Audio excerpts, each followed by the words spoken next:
All right, shalom, Israel. Welcome back to Wednesday night class. Shout out and shalom to everybody online, and also shout out and shalom to everybody in person that's in class. And first and foremost, want to give a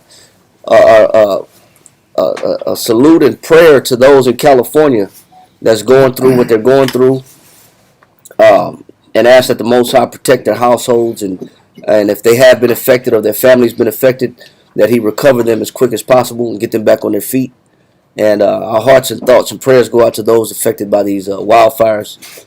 And I know Award touched on it on Monday, and kind of gave a clear understanding of how to view and how to look at it, on what the Most High is doing there as a sign of the times.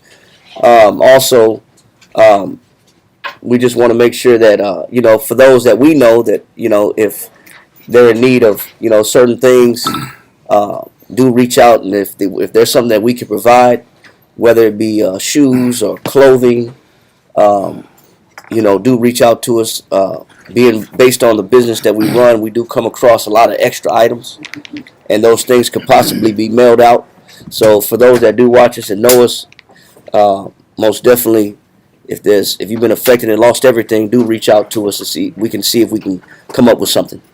All right, and shout out and shalom to Kawakab down in Guatemala and his congregation. Shout out and shalom to Stream of Wisdom out in Houston, Texas, Norfolk, Virginia, and also Rochester, New York. Shout out and shalom to brothers in Detroit, Florida, New Mexico, California, and anybody globally worldwide. So today's class was a question that was asked. I know we have a Q&A box, or a box that we have on the wall for those that know about it. If you have any questions or comments or something that you want clarity on, you just drop the card in the box on the wall. We'll try to touch it in class. Well, today is a question that was asked, and we've talked about it before. I don't think we've ever kind of dove into it, but it's more so about choices, about free will. And the question that was posed was, why does the Most High give us options if He already knows the outcome? Right? Why do we give the options? Because if we ask ourselves these questions, then what we kind of assume, then we start thinking about it, and we individually may have all asked that question. Why does the Most High give us options or choices? He already knows what's going to happen. And if you think about it, you can say, you know what?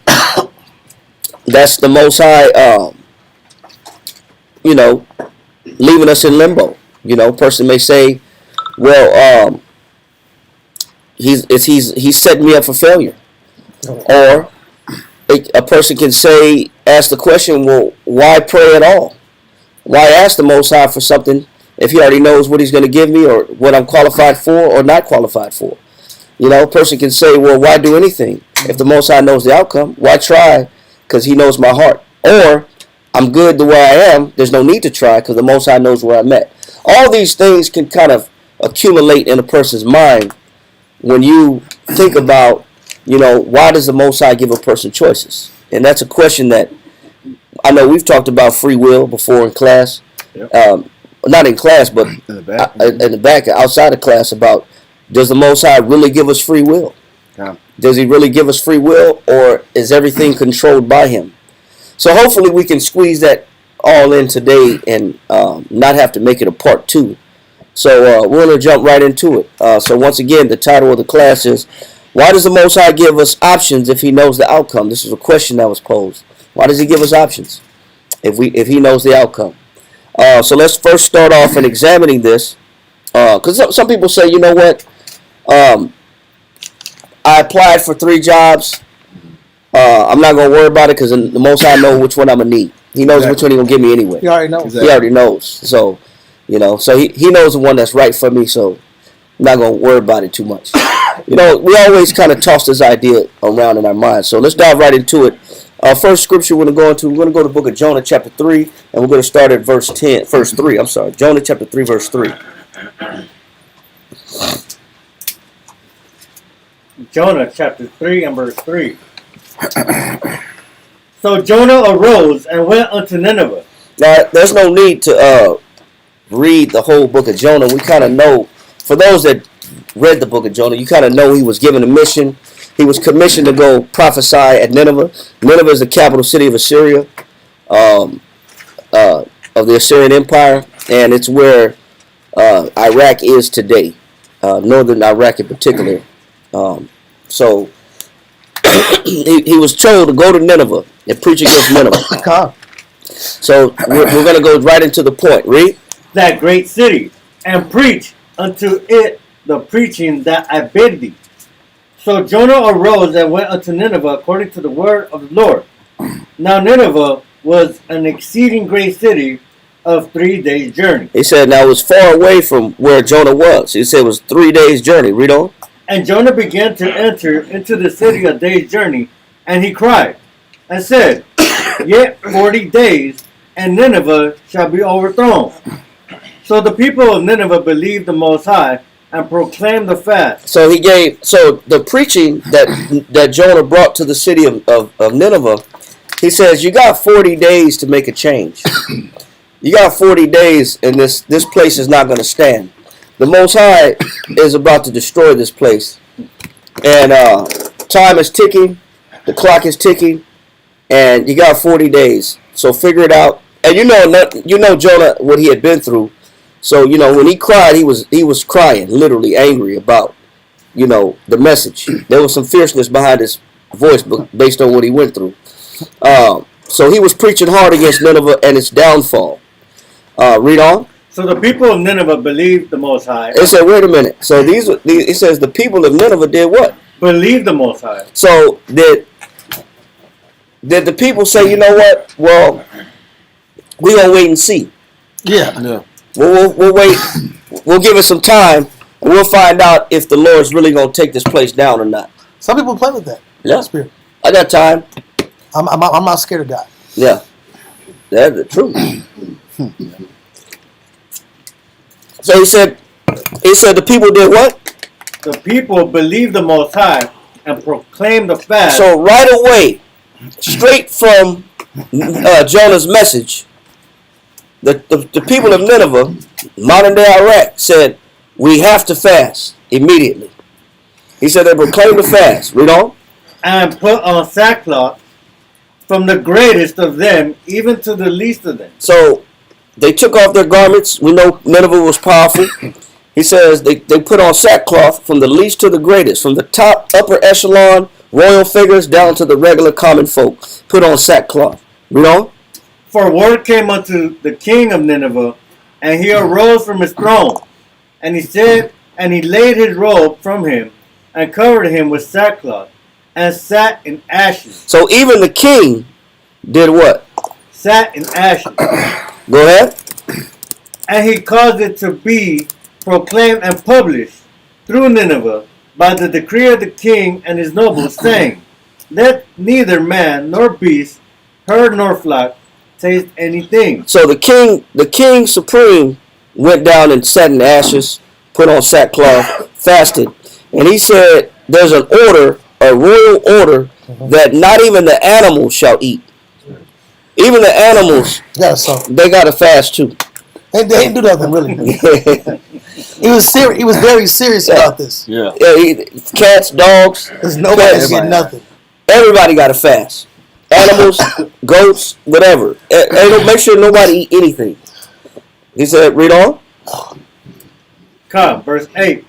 But let man and beast be covered with sackcloth. I'm sorry. He said, let the flock nor herd taste anything. Let them not feed nor drink water. Come. So he said, man, ain't nobody doing nothing in Nineveh. All movements are stopped. Nobody's eating anything or drinking anything. Read on. Verse 8. But let man and beast be covered with sackcloth. Damn, they put sackcloth on the animals. That's some fear. That's good fear. What the animals do? What did the ox do? And the donkeys do?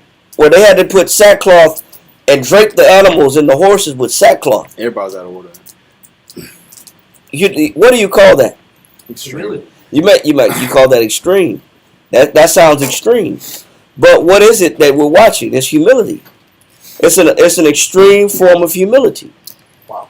Okay. Is that all the animals had sackcloth on them, man included. Read on. says, "But let man and beast be covered with sackcloth, and cry mightily unto the Most High." And this was the king of Assyria.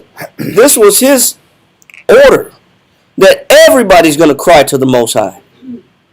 Read on.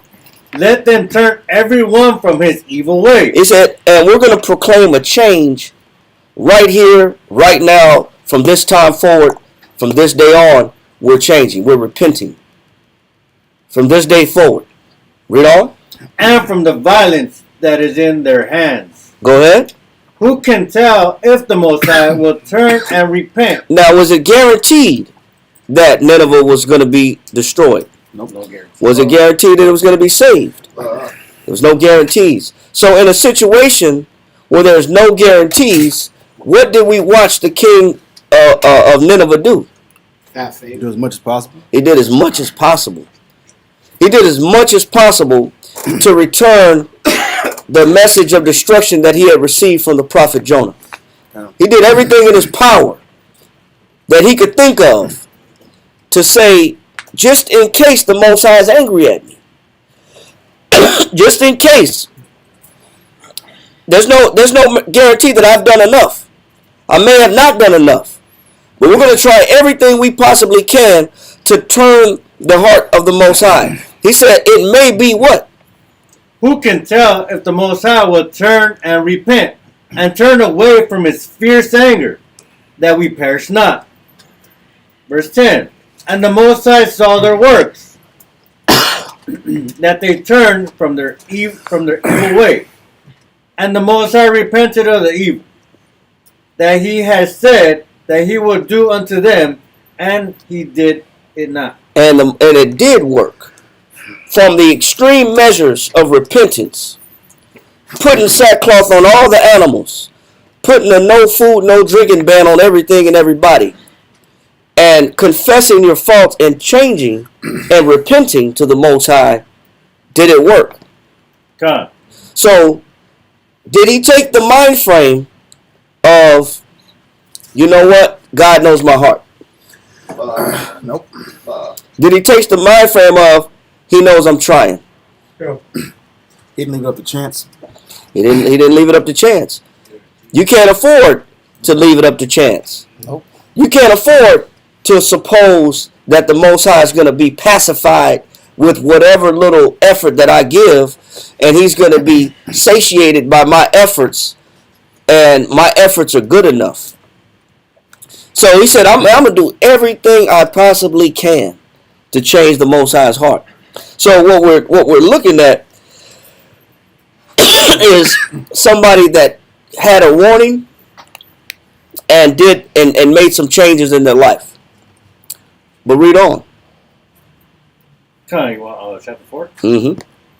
Jonah chapter 4, verse 1. But it displeased Jonah. What? But it displeased Jonah exceedingly. Why was Jonah so mad and the people actually changed? He wasn't expecting that. Say it again. One, he wasn't expecting that. They threw him off. Two, he's still in his flesh. He's still taking the Most High lightly, and he's surprised that everybody else ain't agreeing with his mindset. Why aren't they destroyed yet? Yep. He didn't think they deserved grace or a second chance. And not only that, piggyback off what Ahmad said, he had to realize within himself, man, I was so negative against the Most High. I fought against the Most High. I had all this stuff happen to me, right? And then I came through delivering the word of the Most High. They hear the word of the Most High, and these guys changed immediately. The whole city. So then he feels kind of like, you know what? He's like, dang, man, these guys really do have more fear of the Most High than me. He has to own that. That's a check. He has to eat that. Anybody else? Why is he so mad? Because he wants, in a sense, the credit if I'm going the right direction. Well, let's find out. Read on. God. But it displeased Jonah exceedingly, and he was very angry. And he prayed unto the Lord, and said, I pray thee, O Lord, was not this my saying when I was yet in my country? Didn't I tell you that you were going to do this when I was at home in my own country? Damn. That's crazy talk, though. What did you say? He It's an said empty mission. he's. It sounds like he's saying he came there for no reason. Damn right. That's exactly what he's saying. Let me go out my way. That's exactly what he's saying. Why I have to show up? Why did you make me come 3 days journey, get swallowed, thrown overboard, swallowed by a whale or fish, 3 days in hell, put me through all this trouble, just to get over here and teach these people that you're going to destroy them, and I came over here teaching that they about to get destroyed, and then you change your mind. He said, wasn't this my prayer when I was in my own country? Didn't I tell you this? That I asked you that this not be this way before I left home? He wants control. Say it again. He wants control. He wants control.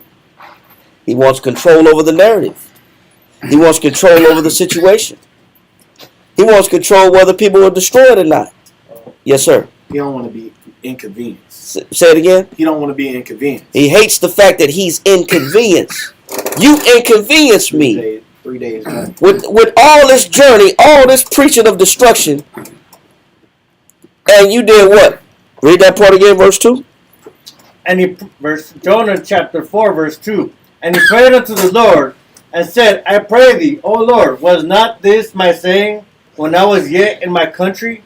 Therefore I fled before. He said, therefore what? Therefore I fled before unto Tarshish. He says, this is the reason why, Jonah said, this is the reason why I went the opposite direction.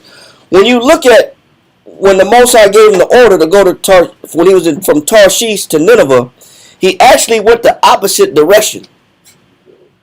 When he went to Tarshish versus Nineveh, he went the opposite direction where the Most High told him to go, because he said, I kind of knew what you were going to do. I kind of knew this was going to be a possibility.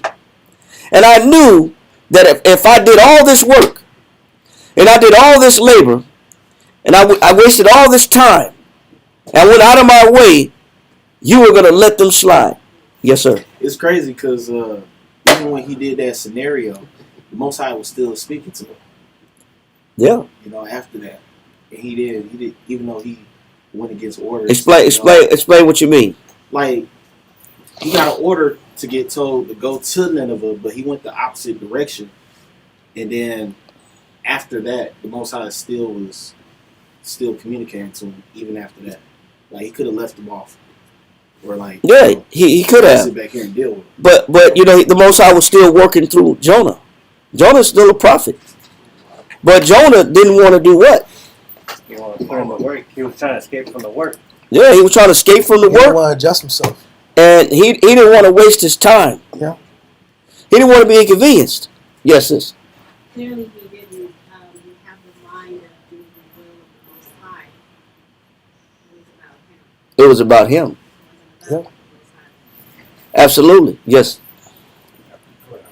That and he gets to disappoint the Most High because he rebelled at first, like you brought out. But it shouldn't go both ways. The Most High don't get to do that back, even though he's the Most High. Right. You know, it's like that ain't fair. Like Say it again. It's not what? That ain't fair. It's not fair. You did it. Because that's what people say. It's not fair. Yeah. That's one complaint that people have. God is not fair. So he does see an inequality. And he's angry about the inequality. Read on. Therefore I fled before unto Tarshish, for I knew that He said what? For I knew that thou art a gracious power. Talking. Why did you even give me the option when I knew exactly what you was going to do anyway?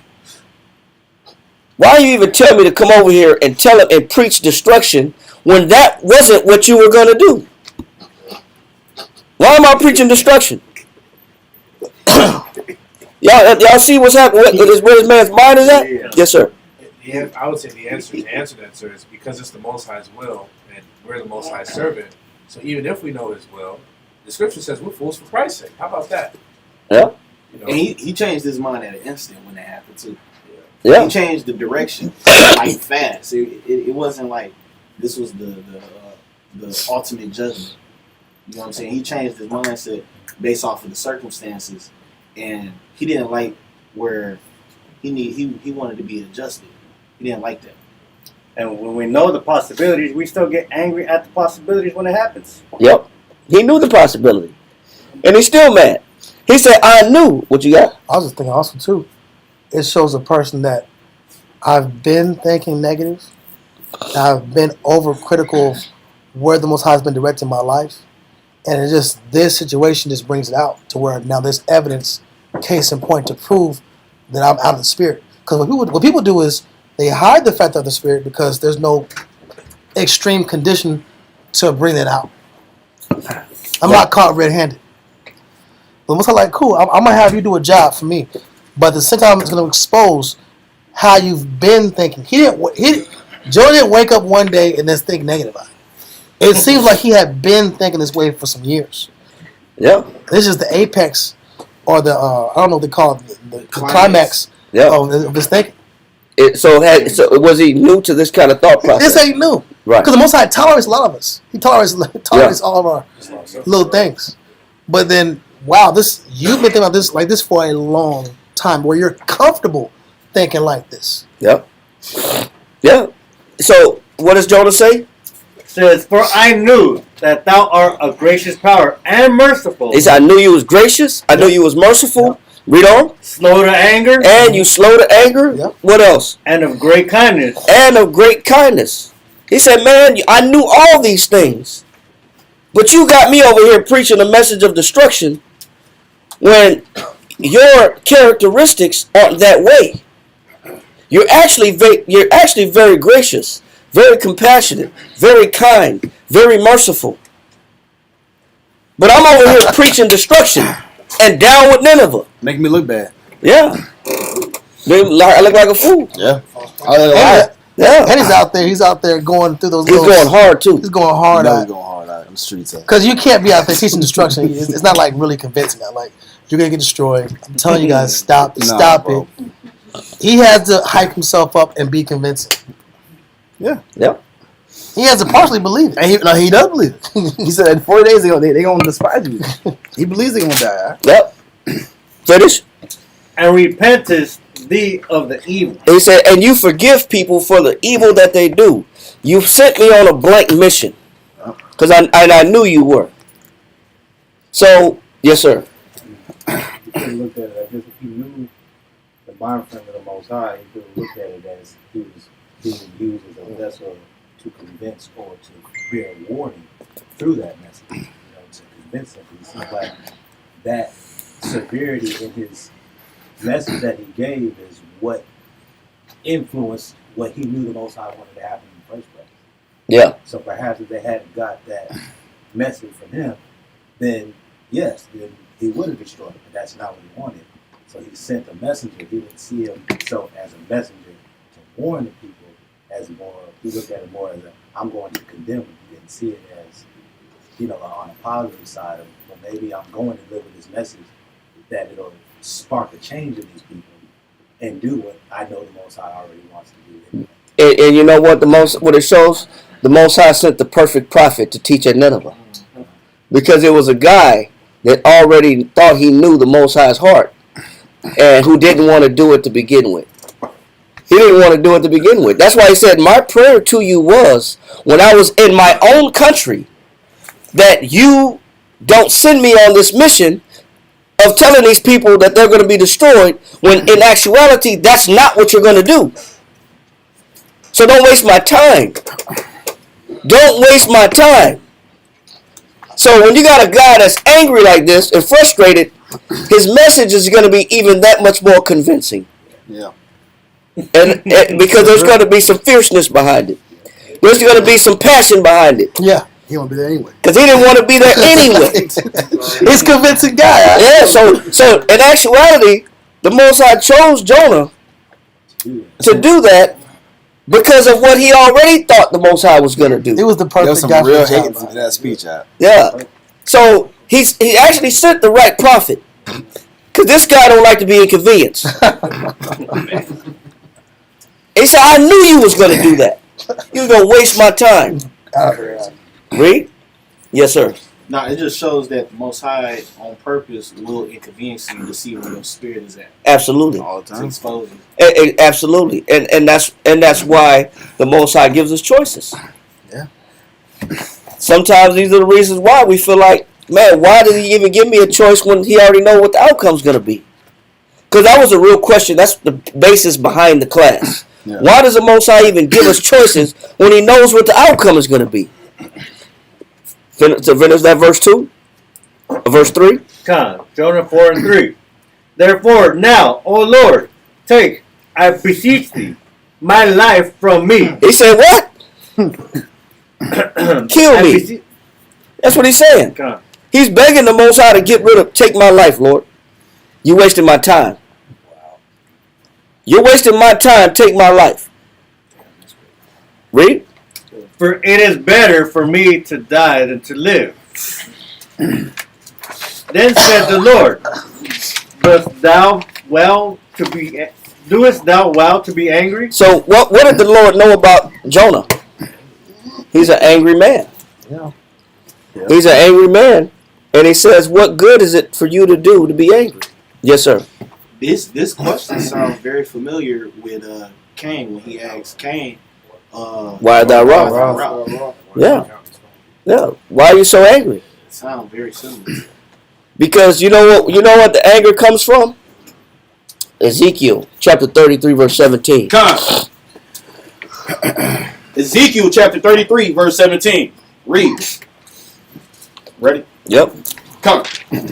Yet the children of thy people say, the way of the Lord is not equal. So what the children say is the ways of the Most High is not what? Equal. What do they mean when they say that? What It's is not fair. He's not fair. People think that the Most High is not fair. That's where this anger and emotion be coming from. The Most High is not fair. Yes, sir. And also saying that he's unjust too. And he's unjust. In his judgment, as far as in how he deals with it. Yeah, but is he really unjust? Let's find out. Read on.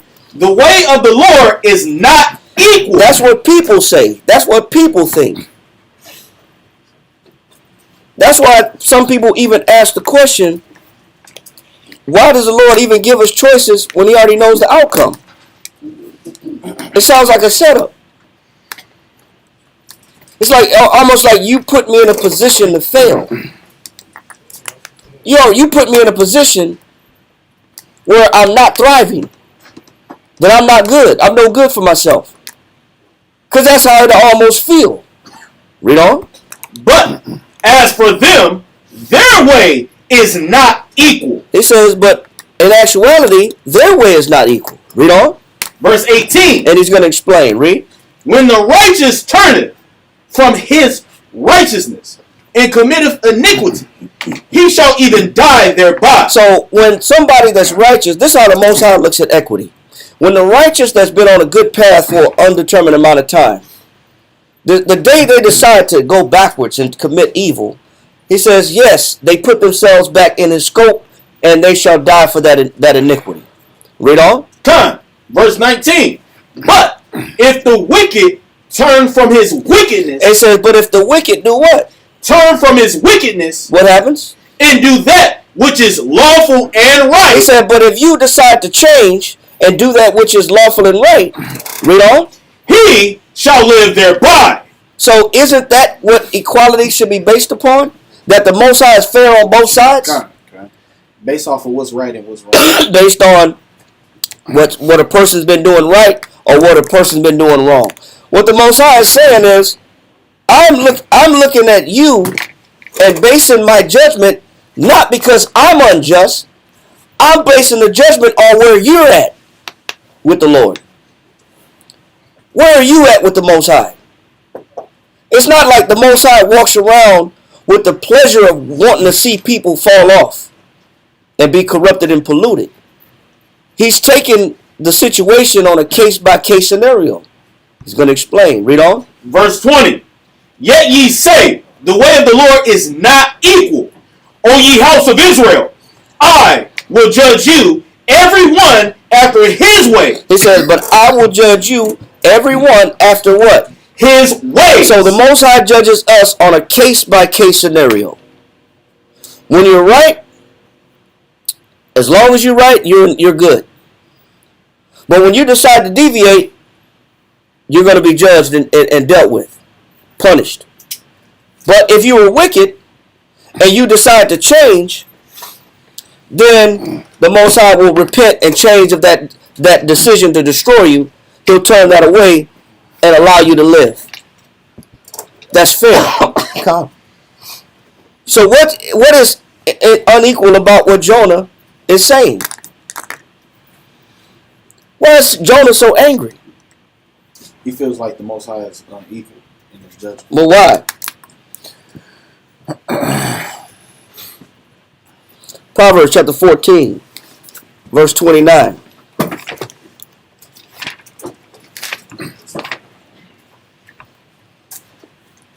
Proverbs chapter 14, verse 29.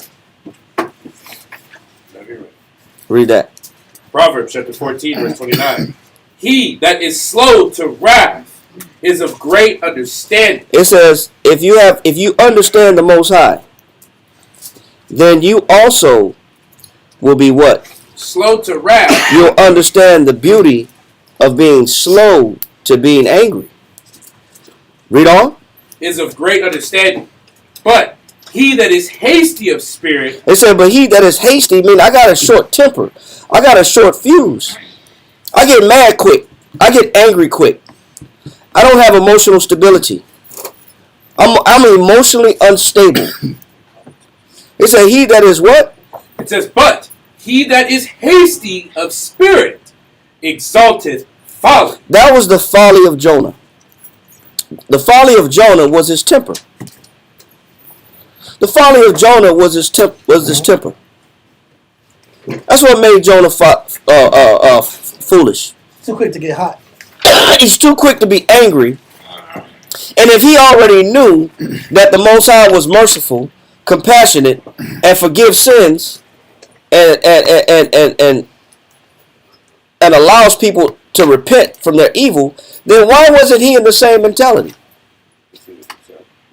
Why wasn't he locked into the same mind, under the same thought process, under the same will, I believe that you said, sis, because he was not operating under the will of the Most High. He was operating under his own will. That's true. Wow. So that's why it wasn't like that. That's why he couldn't. Wow. That's why he couldn't be in the same spirit as the Most High. He couldn't separate himself from the reality or the situation. Nope. That's the root of the disconnection. There's two separate agendas. There's two separate desires. There's two separate objectives. Yeah. Most High wants this. I want this. But I want this. Come on. So it showed you that Jonah wanted what? Jonah wanted blood. Yeah. He wanted them to sound like Elijah. Elijah was the same way. That's why he wanted to die. He said, just kill me. I'm sitting on this juniper tree, and I'm sitting pine away. Just let me go. Because your people ain't going to change. And I couldn't change them. And I couldn't change him. He said, I'm the last one left. Yep. Then the Most High had to remind him, I have 7,000 that didn't bow to Baal. He said, you're not the last one left. You're not that special. You're not that special. The last prophet. I got 7,000 more that would right now would do what you're doing right now. Ready to roll, son. You know what? Yeah. Take your mantle off. Yeah. Yes, sir. Now I was gonna say about you said Elisha, right? Elijah. Mm-hmm. Yeah, he had anger as well too. What's what? Because he had officers come down to him, and he had He killed the first set of officers that came. They said, "Come with us." And then the other one came, and he killed the second company of officers that came. Then the third one said, "Kill us not, but just please come with us." So then he came with him. Came with some respect. But when we sit back and try to ask these questions, go to Ecclesiastes chapter 29, verse 21.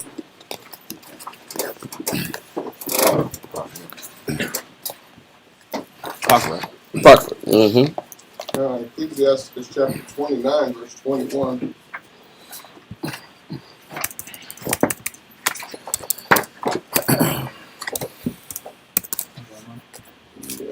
Page 88. This is a different plot, but I got it. Ecclesiastes chapter 29, verse 21. The chief thing for life is water, and bread, I'm and sorry. clothing, and a house to cover shame. Hold on. Maybe I'm in the wrong verse.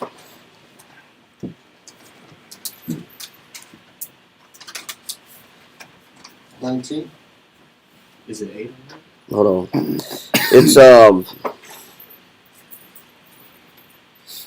It's Ecclesiasticus 39:21. Yes. 39. Not 29. 39. Ecclesiastes chapter 39, verse 21.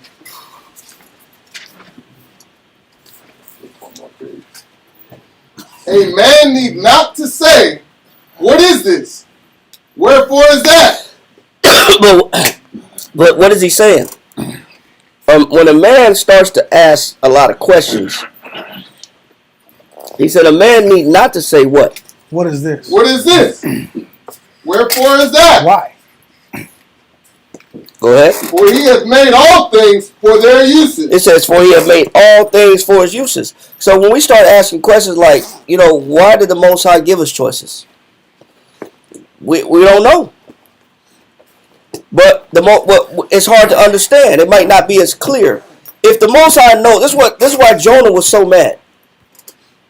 You made me come out here as if you were going to do something destructive, and you were pacified by their oblations and their sacrifices.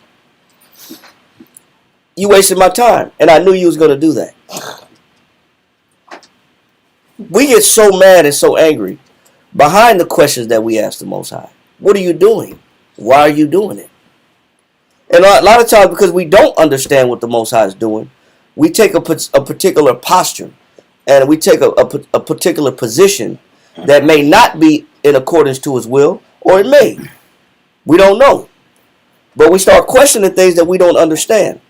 Now, here's Nineveh, which is a gentilic society. And then I want you to get this right here. I want you to read this for me, Dariat. I want you to read this right here.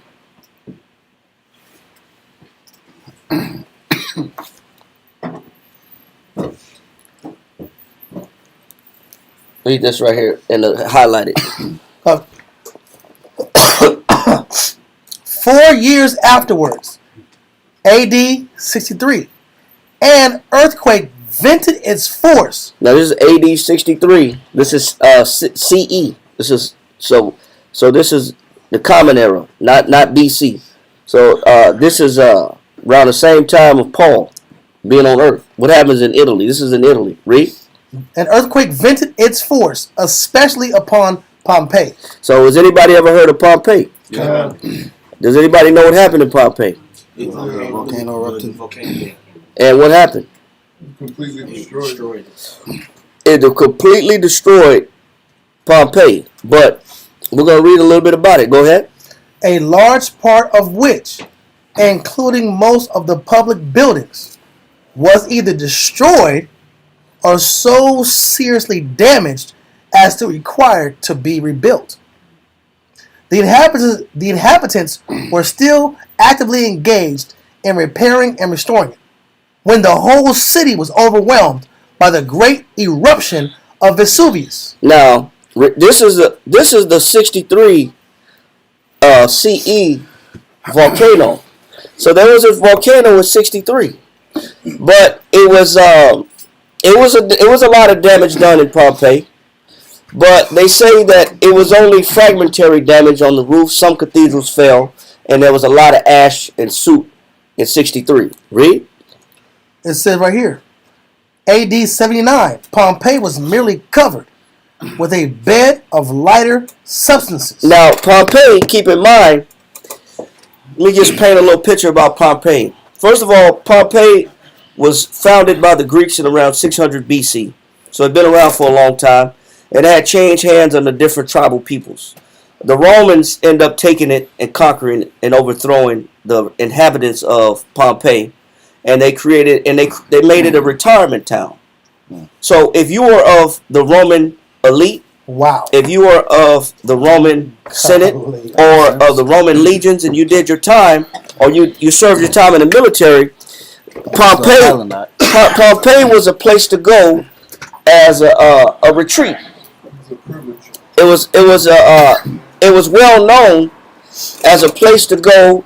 Let's say Florida, like Florida is for Canadians and for people that retire. They go down to Florida because they're looking for good weather. Yep. They're looking for beaches. And Pompeii is right off the left side of Italy, and it's right off the coastline. Okay. And Pompeii itself was created by volcanoes, previous volcanoes that came up and lava formed to create a new Earth. And so it was already created off of previous volcano. So it was a perfect little island getaway that the Romans used to go retreat to and retire to once they did their time in the Senate or they did their time in the Roman office. Babe, we're going to Pompeii. Yeah, we're going to Pompeii. We pack the bags. We're going to Pompeii because that was the retirement community for the Roman elite. Read on. It says, Pompeii was merely covered with a bed of lighter substances, cinders, small stones, and ashes, which fell in a dry state. It said that this was the 63 volcano. Now, in Pompeii, you had bathhouses, you had 2 theaters, you had a larger theater, a small theater, but you had a lot of temples. You had a lot of temples to Zeus. You had a lot of temples to Apollo. You had temples to Venus. You had temples set up all throughout Pompeii where they did worship and service to different deities and different gods. So it was a place full of paganism and idolatry. Read on. While at Herculaneum, the same substances, while being drenched. Now Herculaneum is a city not too far from Pompeii. Go ahead.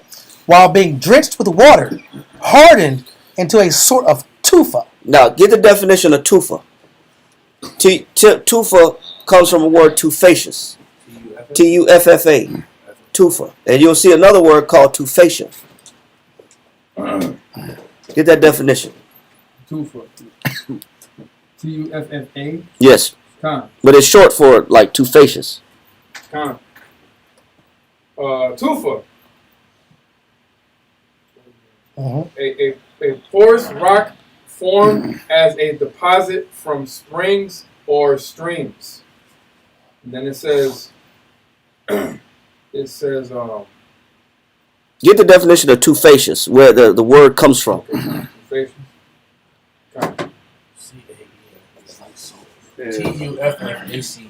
Having the texture or nature of tuff of volcanic rock made from ash and cinder. So it's a combination of cinder, of rock, and ash mixed together. Go ahead. A solid volcanic rock made from ash that has been ejected and deposited during an eruption. Rocks that are more than 75% ash are considered tuff. Okay, so it's made of, if in order for it to be considered tufa, it has to have at least 75% ash involved, included. Go ahead. Tufacious, a term used to describe rocks that are 25 to 75% ash. There's a limestone, sedimentary rock, mudstone, and sediment. All right, so it's basically a rock that's formed with ash, but this place in 63, Pompeii got hit with a volcano, but the neighbor got hit with mainly tufa. Read on down here. Which in places of 65 feet deep. How deep was this tufa? 65 feet deep. So a bridge that a truck will go under on a highway is about 15 feet high. This is about 4 times higher than the average bridge that you go under on a highway. It says this is how deep the neighbors got buried. Up to 65 feet deep. So here we're looking at the Most High spares Nineveh. But here we're looking at Pompeii. They barely escaped. But the neighbors got buried with 65 feet deep of tufa. Read. The whole of this superincumbent mass, attaining to an average thickness of from 18 to 20 feet. But Pompeii got hit with about 18 to 25 feet of what? Of this ash or this tufa. Was the product of one eruption. though the materials may be divided generally into two distinct strata, the one consisting principally of cinders and small volcanic stones, called in Italian lapilli. Yes. So he says there's different types of ash that come from the volcano. Read on. One is called lapilli, which is small rocks. Read. And the other, the uttermost layer of fine white ash, often consolidated by the action of water from above, so as to take the mounds of objects contained in it. So it molds until it molds. Once it falls on you, it creates a cast. It creates a cast of everything that it falls on. So it says you got two different layers coming down on you. One is the ash, and then one is that other small white volcanic, almost like clay. It mixes with rain, and it comes down, and it creates a cast over the place. And it freezes everything in its place, as if it was like a still shot. And this is why when you go and look online, you could see bodies still reaching out, crawling on the ground in Pompeii. They got people still in huddled positions in Pompeii. They got vivid people actually on their trying to run and crawl away from the heat, and they were frozen, still in place. That's crazy. They look like statues, and they were frozen in time. Read on.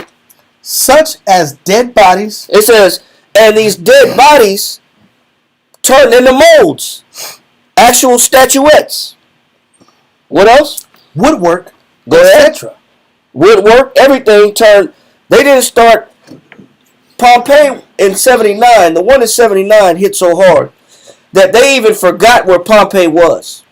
Wow. It was so covered up, they forgot where the actual location was. It wasn't until the 1600s did some excavators actually start finding out, oh, this was Pompeii. And then now, up in the 90s, or 1990s, they considered a World Heritage Site. So you can actually see the bodies frozen in time. You can see bodies frozen in time. What does that sound like? Go to Genesis chapter 19, verse 24. Leave it. Yeah, just hold that right there.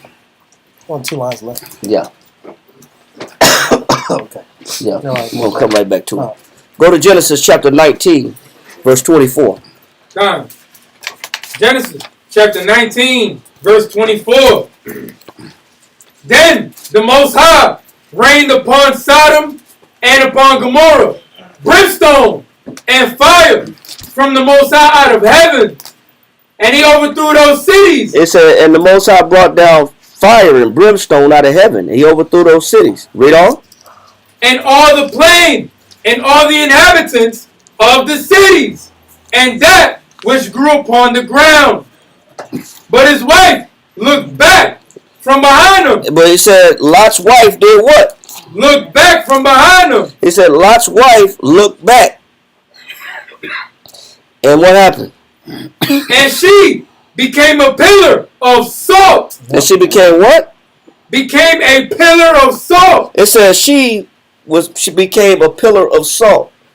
She froze up.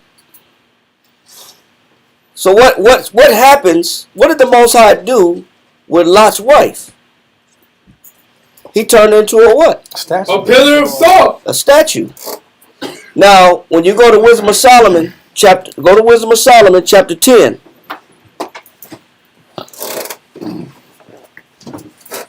Wow. Give me verse 6.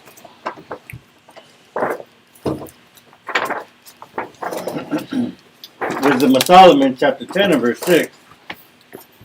When the ungodly perished, she delivered the righteous man, who fled from the fire which fell down upon the 5 cities. So we know Sodom and Gomorrah was just the 2 major cities. But it was actually how many cities? 5 cities. Read on. Of whose wickedness, even to this day, the wasteland that smoketh is a testimony. Even to this day, Sodom and Gomorrah where Sodom and Gomorrah used to be to this day is a testimony of what? Is a testimony of the Most High's wrath. You can take the sulfur to this day and light it on fire. It will catch on fire if you light it with a lighter. And it'll still burn today with the help of a flame. You can take them rocks right now and put them to a lighter and they will catch on fire. And the sulfur will burn. Yes, sir. And also, when you like those stones that you were mentioning too, when you look at the color of the heat that comes out of it, it comes out blue, which is it's high extreme heat that comes out of it too. Well. Yeah, very intense heat. Read up what you got. I'm sorry, where is this? We're in Wisdom of Solomon, chapter 10. I got that. Where would this be today? That land? Is near the Dead Sea. Near the Dead Sea. Thank you, sir. Read. Khan, of whose wickedness even to this day the wasteland that smoketh is a testimony, and plants bearing fruit that never come to ripeness. It said, and plants, and just recently, you could look this up. They tried to, in Israel, they tried to build some apartment complexes in a neighborhood. Come on. Where Sodom and Gomorrah try to build on top of it. And the ground would cave in to where they couldn't lay no foundation on it because the ground would open up and create these caverns. And a lot of people, unfortunately, a lot of people that actually go and excavate those areas and go sightsee, a lot of tourists actually fall between those caverns and they get swallowed up alive. Wow. And those caverns can fall 10 to 20 feet deep. And that place is still unstable to this day. You can't rebuild on top of Sodom and Gomorrah to this day. And they tried. Investors put money together. They tried to rebuild on top, create a community. It is not working. The Most High said he made it that way for a permanent position. As a what? Says, and plants bearing fruit that never come to ripeness, and a standing pillar of salt. And a standing what? And a standing pillar of salt. Now, why did the Most High turn Lot's wife? He said Lot's wife was delivered. He said, but we read in Genesis, Lot's wife looked back. He said, but a standing pillar of salt, what? Is a monument. Is a what? A monument. So what did the Most High do for people that don't believe? Made him a monument. He turned you into a statue. He turned into a memorial. Something that is forever to be a witness of the Most High's doings and dealings. He says that pillar of salt is a what? And a standing pillar of salt is a monument of an unbelieving soul. And it's a statue of a what? Of an unbelieving soul. So Lot's wife was turned into a statue of unbelief. The Most High will make a person into a museum artifact. Something to look at. Something to wonder at. Something to take notice of. Something to learn from. Something to educate you from years on down. Don't be like this. Don't be like this individual. When you have an opportunity to change. Now, the Most High, we look at what the Most High could have done to Nineveh. But he repented. But when we look at Pompeii had an earthquake in 63. I mean, a volcano in 63. But whatever they were doing, the Most High wasn't pleased. They didn't stop, obviously. They didn't stop. So, was our people in Pompeii? I want you to read this, Daviad. Read this for me.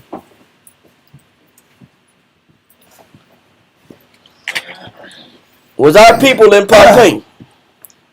The population of Pompeii was mixed, both Oscan, which is the original people, and Greek inscriptions. And we know it was Greek establishment in 600 BC. Read on. Are still found up to the last. They said you can still find evidence of the Oscan people that inhabited and the Greek people that inhabited. You got a temple down on the southern part of Pompeii called the Temple of Doris. And the Doris is the Doric. Doric is the one of the Greek settlement peoples, citizens, or Greek city-states, areas of the Greek Empire. Go ahead. And evidences of the presence of Jews. Hold on. Who else was in Pompeii? And evidences of the presence. Wait a minute. Pompeii was all Italians. Evidences of the presence of Jews. It was all Greeks. Evidence of the Jews. Who was in Pompeii also? Jews How do you know? Read on. are not lacking. It says the evidence is there. It's evidence and proof that it was Jews in Pompeii. So did only the nations get destroyed in Pompeii? No. How do you know? Read on. Such are a wall painting, A wall painting that they dug up. Go ahead. probably representing the judgment of Solomon, Remember, Solomon had all them women. Yeah. And what else? What else is there? and a scratched inscription on a wall. That said what? Sodoma, Gomorrah. Oh, Wow. wait a minute. You mean to tell me that the Jews called Pompeii Sodoma and Gomorrah? Wow. What are we finding out here? It's the same thing. Same judgment. Found the fatal flaw of the city. That was the original site of Sodom and Gomorrah. Why would the Jews inscribe on the wall in Pompeii? I know what you said, but sometimes we got kids in that room sometimes. But why would they have inscribed on the wall after they dug it up, Sodoma and Gomorrah? Yes, sir. Because they were committed in the same acts that Sodom and Gomorrah was doing before, back in Genesis chapter 19, verse 24. Bingo, brother. It wasn't the same locale. Wasn't the same location, But but the same destruction because of the same Same judgment. and the same exact, Actions. I guess, statuette creation. so, there's more monuments. I got monuments over here too. The Most High got pillars of salt coming out of Sodom and Gomorrah, but those weren't the only monuments. There's monuments in Pompeii of unbelieving souls. He says, and they found inscriptions of Sodoma and Gomorrah. Read on. From the number of skeletons discovered, about 2,000 persons may have perished in the city itself in the eruption of AD 79. So think about this. Was the Most High warning Pompeii with the volcano of 62 or 63? But it came, obviously the people wasn't changing. Nope. Obviously the people wasn't reforming themselves. The people weren't repenting.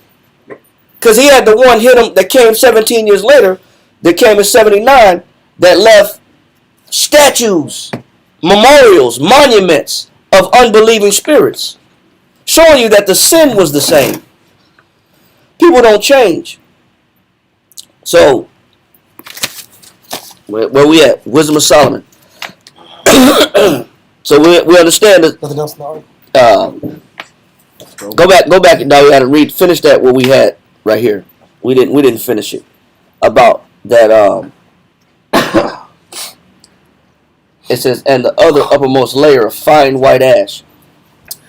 And the other uppermost layer of the fine white ash, often consolidated by the action of water from above, so as to take the mounds or molds of objects contained in it, such as dead bodies, woodwork, etc., like clay or plaster of He Paris. said it's like clay. It's like plaster of Paris, which is fine clay. Statues. Go ahead. It was found impossible to rebuild the town. Its territory was joined to that of Nola. So he says, when you look at Pompeii, it became impossible to what? Rebuild. Just like what? Sodom and Gomorrah. Just like Sodom and Gomorrah. And what else is left of Sodom and Gomorrah? Memorial. Statues. What is left behind in Pompeii? Memorials and statues. Statues. You see what the Most High does? But we don't know what the Most High is doing. We don't see what the Most High is doing. The Most High, when the Most High is giving us free will or free choice, He's given us all a responsibility. All people in all nations have an obligation to serve the Most High. We may think that we have free choice. We may think that we have free will, or we may question, why does the Most High even give us a choice? Because partially what we don't understand is what is He doing. What is he doing, and why does he do what he do? So that's what we're gonna kind of dig into right now. Give me start up at Wisdom of Solomon chapter 10. Before we go there, give me Ecclesiastes chapter 15. God.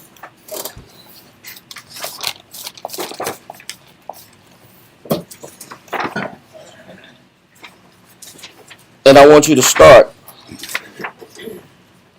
at verse 11. Verse 11. Yep. Cover. Ecclesiastes chapter 15 and verse 11 reads, Say not thou, it is through the Lord that I fell away. So because we don't know what the Most High is doing, we tend to do what? If it is we tend to say it's the Most High's fault. God. Yep. Which is we don't really know what he's doing. Every nation that the Most High created and every person on earth has an obligation to serve the Lord.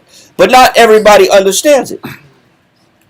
They don't understand it. And we too often will blame the Most High for our situation and our condition.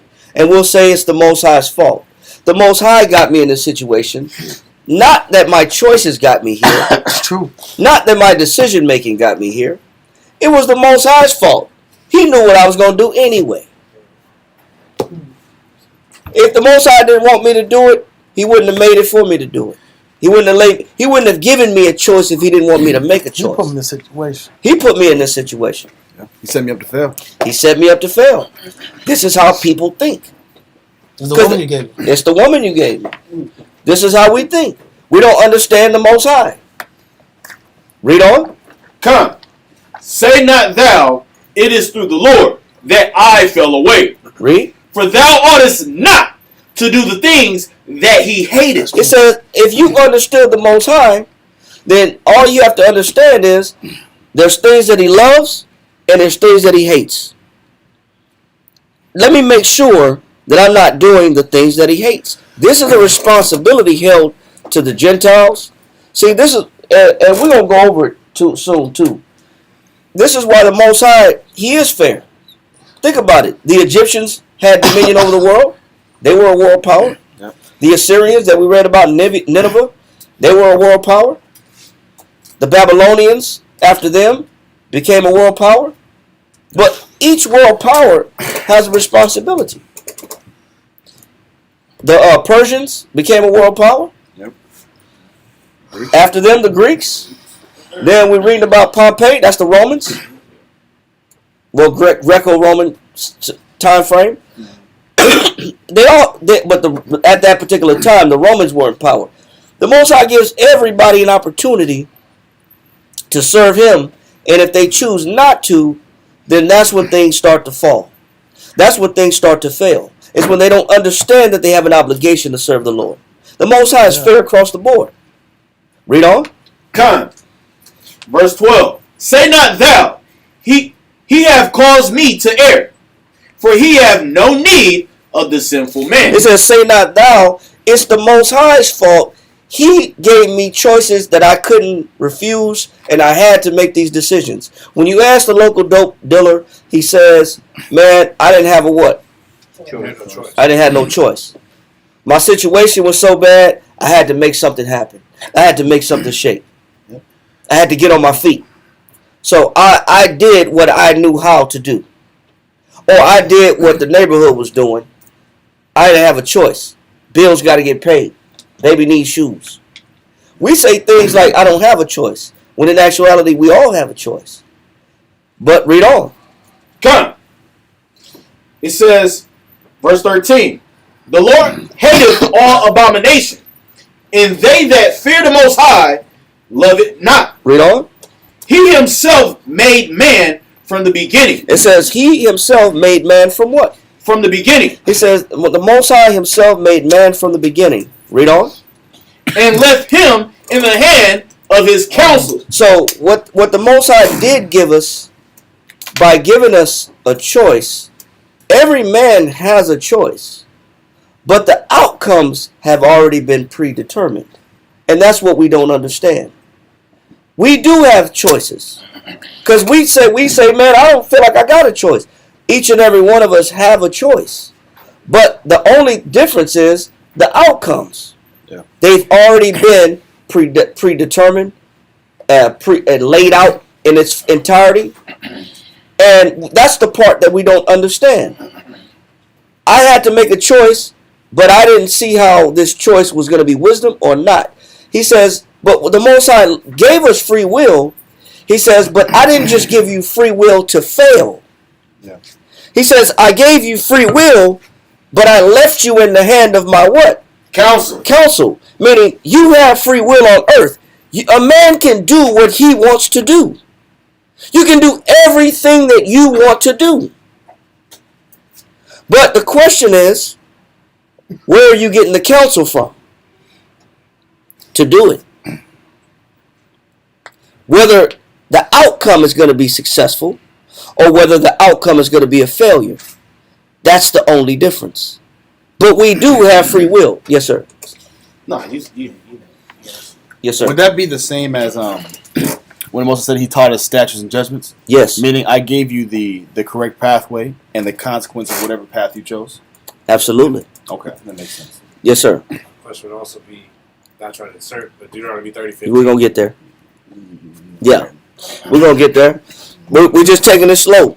Because we ask ourselves about free will. People ask this question all the time. Yeah. Do we actually have free will?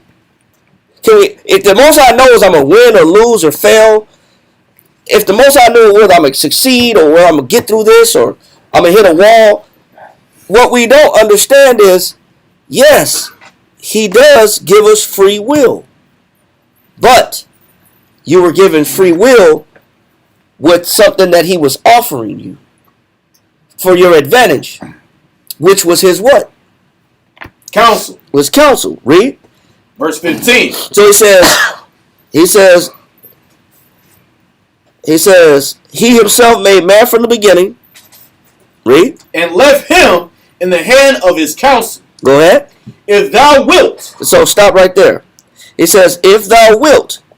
What does that mean? He's giving you a choice. Meaning you have what? Free You will. have a choice. He says, if thou wilt, then what?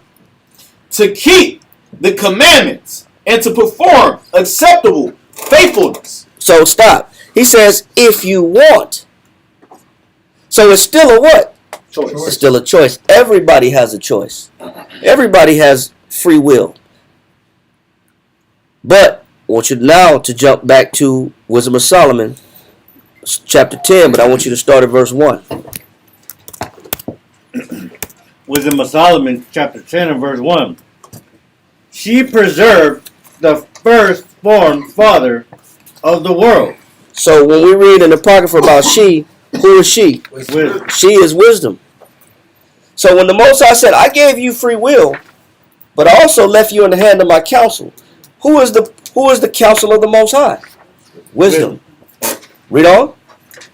Says that was created No, alone. she says she preserved who? She preserved the firstborn father of the world that was created alone and brought him out of his fall. So who was this talking about? Adam. It's talking about Adam. What preserved Adam? Wisdom. The right way to do things.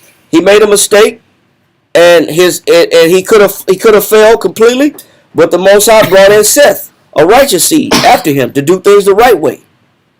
Read. Verse 2. And gave him power to rule all things. Go ahead.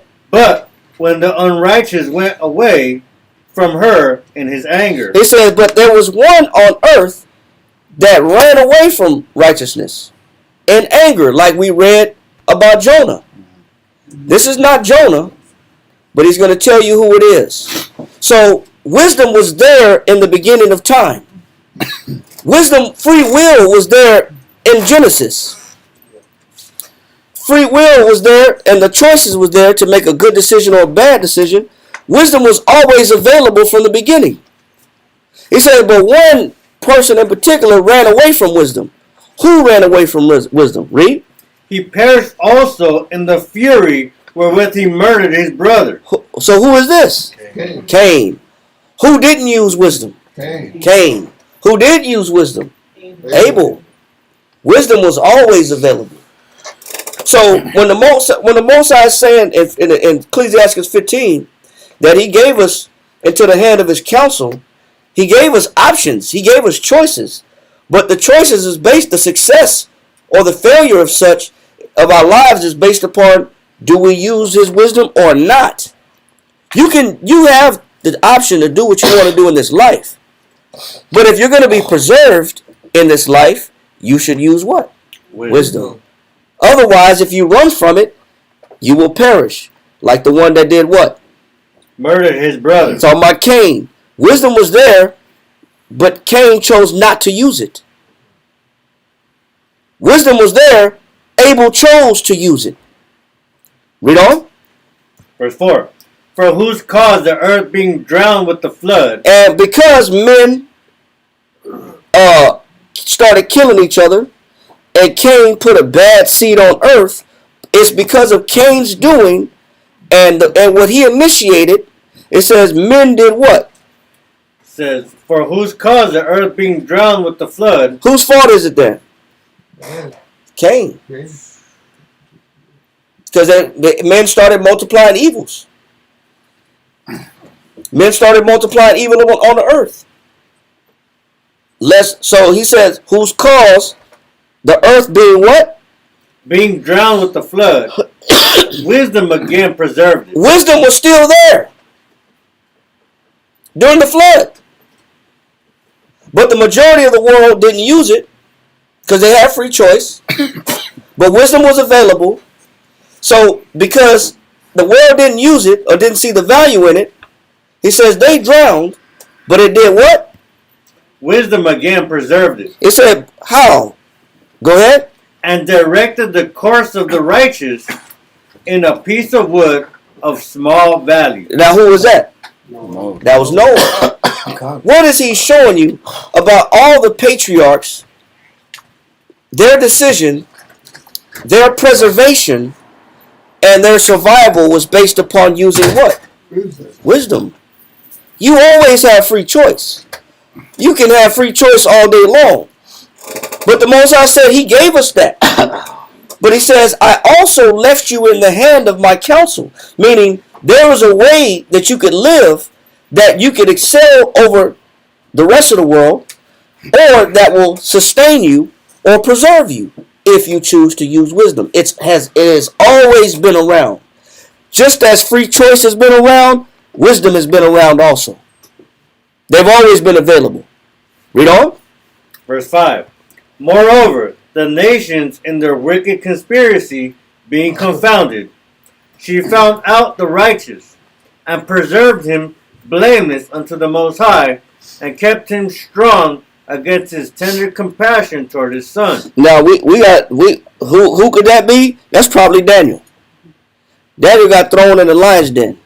Yep. Daniel got thrown in a furnace of fire. It says through their wicked conspiracy being confounded. Read. Come. Being confounded, she found out the righteous and preserved him blameless unto the Most High. Verse 6. Verse 6. When the ungodly perished, she delivered the righteous man, who fled from the fire which fell down upon the 5 cities. Now, this is who? This is Lot. What has been available to all these men from the beginning of time? Wisdom. You do have free choice. But as a saving grace, the Most High gave us wisdom to go along with the free choice. So we were all given options and choices. But if you want to make the best one, you should accompany wisdom with your choices. Because that's what preserves you. It's showing you the sustaining of all these particular individuals. Read on. Verse 7. Of whose wickedness even to this day the wasteland that smoketh is a testimony. It says, and which we know is Sodom and Gomorrah. Read on. And plants bearing fruit that never come to ripeness. And nothing grows out of Sodom and Gomorrah, the barren wasteland full of sulfur. Read on. And a standing pillar of salt is a monument. And we know that standing pillar of salt is a monument. Read on. Of an unbelieving soul. So this person had a choice. to be saved. Lot's wife had a choice, but what did Lot's wife do? She was given free choice, free will. What did she choose to do? Look back. She chose to look back. Nobody forced her to look back. Nobody made her look back. She was told, don't look back. Read. Come. Says, regarding not wisdom, they get no. Oh, select. So verse 8. Come, verse 8. For regarding not wisdom. Stop. He says, what happens when we regard not wisdom? So we have free will in life. You can make whatever choice you want to make. You can do whatever you want to do in this life. But if you want to be sustained and you want to be upheld, he says you have to regard wisdom. This is what the Most High means when we just read. He said he gave us what we wanted. He said, but I left you in the hand of my counsel. You still, if you want to survive, if you want to make it, you still got to consider what my counsel is and what I have to offer you. Read on. For regarding not wisdom, they get not only this hurt, that they knew not the things which were good. It said they knew not the things which were what? They knew not the things which were good. So even with my free will, I'll never make the right choice with my free will if I don't use what? Wisdom. Wisdom is necessary to function correctly in life since we were given free will. You have to associate wisdom with free will in order for it to be a good decision. You have to tie the two together. You could have did this, but Yeah. you chose this. Yeah, absolutely. That was a wise choice. You could have did this, but you chose this. That was a wise choice. Yep. It's like free will is like the shadow of wisdom. It's always in the background. It's available. It's available, and it's an accessory to free will. I'd say that.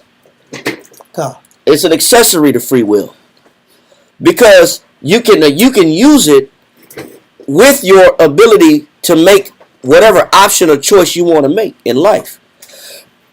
So does the Most High give us free will? Absolutely. Some people don't think so. Some people think that the Most High put us in this evil game of life and dropped us off to fail on this earth. And a lot of people believe that. Like I'm destined to fail, so I might as well have a good time. Because no matter what decision I make, it's not going to work out for me anyway. No matter what I do, I'm still going to fail. This is the cause behind a lot of people's depressions. This is the cause behind a lot of people's inability to move forward or pick themselves up or to pull themselves out of a hole. Yeah.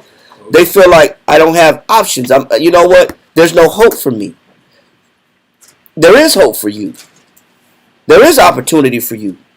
But it's all based upon and predicated upon, do you use the wisdom that's available to you at the time that you make your decisions? That you make your choices.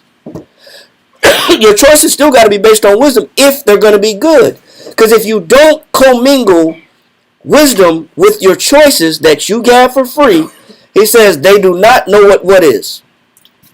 It says they knew not the things which were good. You'll never know what actually is good for you, and it'll never work, and whatever you plan shall fail. So do we see what the Most High did? He just didn't leave us in the earth to fail. He didn't just drop us off to have no hope or to not be able to pick ourselves up out of an issue. He's always been available. What he had to feed us with has been there since Genesis. And we watch it work with Adam. We watch it work with Abel. We watch it work. Didn't work for Cain. He didn't use it. We watch it work for Noah and all these men. Read on. But also left behind them to the world the memorial of their foolishness. He said, but because they didn't know how to make the right decisions, he says they became a memorial of what? Foolishness. Of foolishness. What is he saying? The Most High will make you a museum piece. You're either going to be recognized as using wisdom, or you can be a memorial like he did in Pompeii. like he did in Genesis and Sodom and Gomorrah. Yes, sir. No, just to answer what you were saying was everybody has a choice to make. I can make the right choice and I can make the wrong choice. But whatever choice we decide to make, whether it's spiritual or carnal, it's going to be noted, and that's what you're going to be known by forever, and that's it. That's all. When you say forever and that's it, what do you mean? Meaning, if I, in the end, and I chose to be this negative person, or I chose to go left, I chose to do my own thing, and that's what I stuck with till the time of passing or judgment. That's what it is. Reputation. Yeah. Correct. If you hold on to that, as opposed to making the change. Yes. I'm talking about the people that don't, or the angle of the person in the mind frame that doesn't make the change, that's quote unquote stuck in their ways, that refuses to be malleable and moldable. That's what I was talking about. All right. So, okay, you can say that. Finish that. Says, so that in the things wherein they offended, they could not so much as be hid. It says the Most High makes it known that whether you use wisdom or not, along with whatever choice you make in life, it will be determined. There's no way to hide the outcome whether you used wisdom along with your free will. There's no way to hide the two. It will eventually be manifested whether you use wisdom or not. You can have your free choices. Doesn't guarantee that your free choices and your free will have the positive outcome. But ultimately, it will be determined in due time whether or not you included wisdom in your decisions. Now let's go to Deuteronomy chapter 30, verse 15. Deuteronomy chapter 30, verse 15. Have you ready? No, you're ready. Go ahead. Deuteronomy chapter 30, verse 15. See, I have set before thee this day life and good, and death and evil. In that I command thee this day to love the Most High, thy power. So he says, now, I just wanted to make sure we got that point. Does the Most High give us free will? Yes. But along with free will, what did he give us? Wisdom. What's the benefit of wisdom? You get preserved. You get saved. You get acknowledged. You get blessed. What's the benefit of ignoring wisdom, of not regarding wisdom? Say it again. You become a monument. The Most High make an example out of you. Or not to do. Because it can't be hid whether if not you use wisdom in your decisions. Eventually it will be known whether you commingled wisdom in your free will or your free choices. It will be determined whether that was a wise decision or that was a foolish decision, and you can't not hide it. It's going to be made manifest. It's going to be known. No matter what. So this is why he said what in Deuteronomy? Deuteronomy chapter 30 and 15. See, I have set before thee this day life and good, and death and evil. In that I commanded thee this day to love the Lord thy power. He said, what did he put in front of us? He said, I set before thee this day life and good. He said, I got two choices for you. I got life and good for you. What else? And death and evil. I said, I got death and evil. Read on. He says, in that I command thee this day to love the Lord thy power, to walk in his ways. He says, but my recommendation, you got a choice. Because verse 15 said what? See now, see, I have set before thee this day life and good, and death and evil. Go ahead. In that I command thee this day to love the Lord thy power, and to walk in his ways, and to keep his commandments, and his statutes, and his judgments, that thou mayest live and multiply. And the Lord thy power shall bless thee in the land whither thou goest to possess it. But if thine heart turn away, so that thou wilt not hear, but shall be drawn away and worship other gods, and serve them, I denounce unto you this day that ye shall surely perish. He said there's going to be a judgment. Read. That ye shall not prolong your days upon the land, whether thou possess it over Jordan to go over to possess it. Verse 18. I call heaven and earth to record this day against you, that I have set before you life and death, blessing and cursing. Therefore, choose life, that thou and thy seed may live. So we have free will, and the only things that's really determined is the outcomes. With all your free will, life and good is going to happen based on your free will and your options, or death and evil is going to happen and be the outcome of your choices. You have free will, but you also have only two choices. Those are already laid out. Those are predetermined. Those are predetermined choices. Now, to assist us as an accessory to those choices, we should include wisdom in order to make sure that the decisions that we make do come out and end well on our behalf. Now, we have a question that somebody asked. It said, we answered the question. The class is basically a Q&A about why does the Most High give us options if he knows the outcome? So this is what we're kind of going over anyway.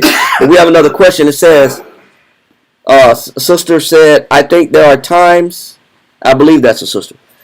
I think there are times in life we choose correctly despite how we feel, but there are other times we fall prey to our emotions and choose the wrong path despite knowing what's right. How can we change that and choose wisdom no matter the circumstances? So I'm going to read it again. She says, I think there are times in life we choose correctly, despite how we feel. But there are other times we fall prey to our emotions and choose the wrong path, despite knowing what's right. So, what that sounds like is we lie to ourselves. If you choose a path that you already know is wrong, you've done what to yourself? You condemned yourself. Deceived yourself. You deceived yourself. You lied to yourself. Especially if you already know, hey, that's not right. But I'm going to go with it anyway, even though I know it's not right. Then I just did what? Lied to myself. Why would I lie to myself? Because I'm trusting my instincts or my feelings over wisdom. And the question that she asked is, how can we change that and choose wisdom no matter the circumstances? Well, the only one that can dictate the outcome is the Most High. And I'll answer that question. Let's go to I'm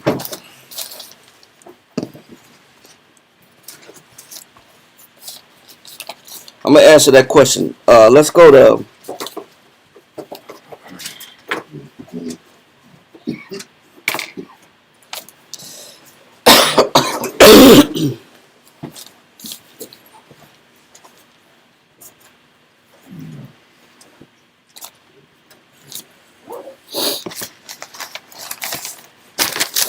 let me go to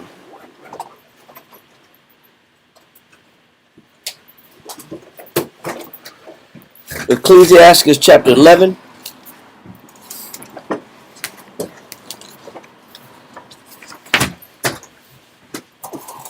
Let's start at verse 11. We're going to answer that question. The sister asked, how can we change that and choose wisdom no matter what the circumstances are? God, Ecclesiastes in the Apocrypha, chapter 11, verse 11.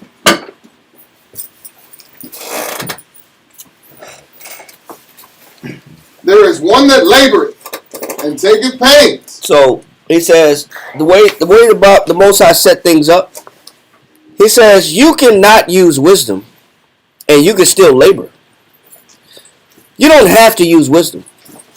You can come up with an idea or come up with a plan that I'm going to work my butt off for a certain amount of time. And if I work my butt off, I'll get to where I want to be. He says, there is one that what?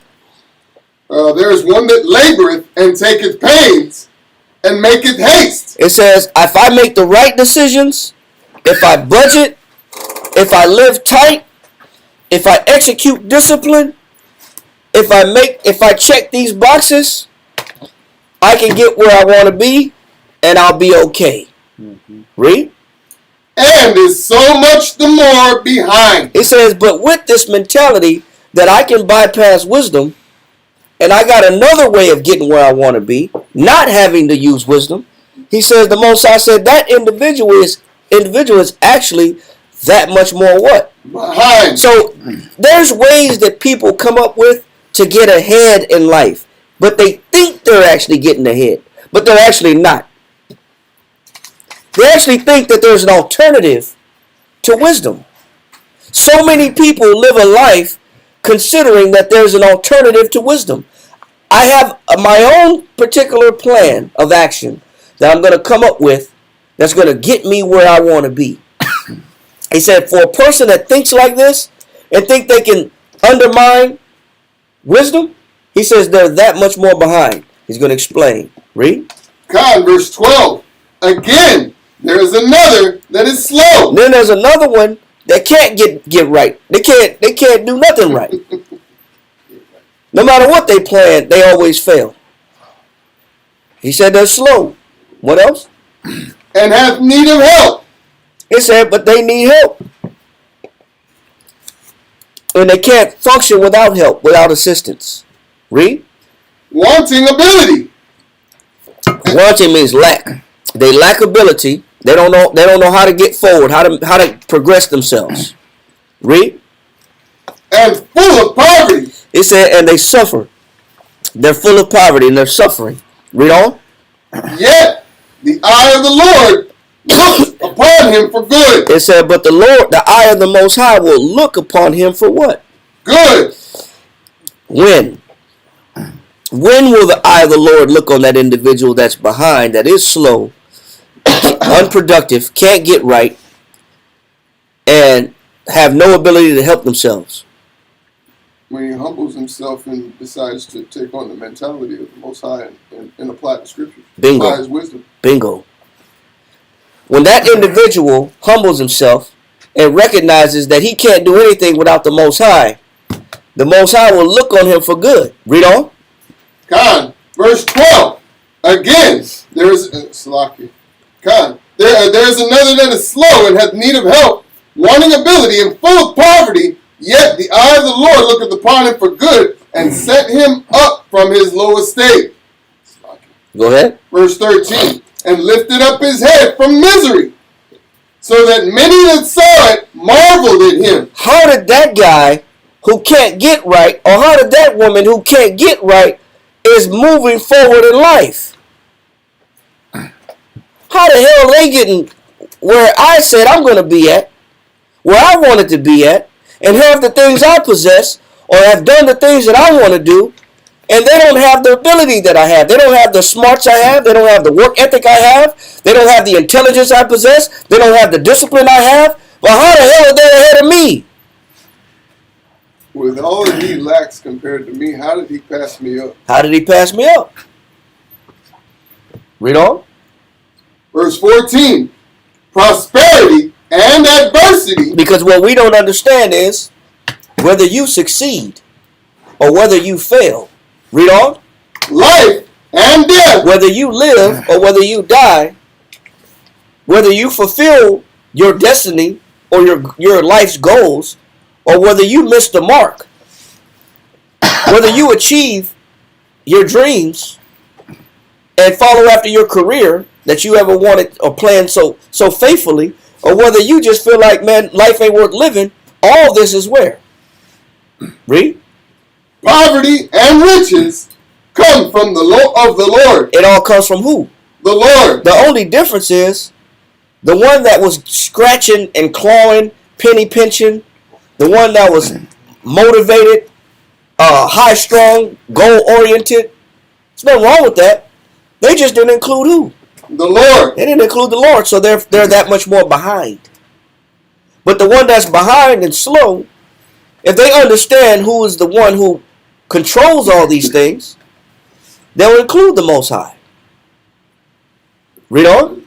God, 15. Wisdom, knowledge. He said what? Wisdom. The correct application of knowledge. Knowledge, information gained through study. Read on. And understanding of the law are of the Lord. Love and the way of good works are from Him. So the success comes from who? The Most High. So there's some that can plan in life without the Most High. And then there are some that will not make a plan unless the Most High is involved in it. Two different mind frames, right? I'll say that again. There's some that will make plans in life without the Most High, not regarding Him. And then there's some that can't live without making sure that the Most High is included in all their decisions. Those are two different people. Those are two different mentalities. And they also have two different outcomes. You're going to explain. Read on. God, verse 16. Error and darkness had their beginning together with sinners. He said error and darkness had their beginning together with sinners. People that didn't understand wisdom. Read. And evil shall wax old with them that glory therein. But where do they glory at? They glory in the fact that they have a plan. They glory in the fact that they know what they're doing. They glory in the fact that they're going to make the right decision and they know what's good for them. I know what's good for me. I know what path I need to be on. He said, but that's their error. And the Most High confirmed, he says, that's where all of our errors be at. When you go to Hebrews chapter 3, verse 10, brother, read that real quick. Hebrews chapter 3, verse 10.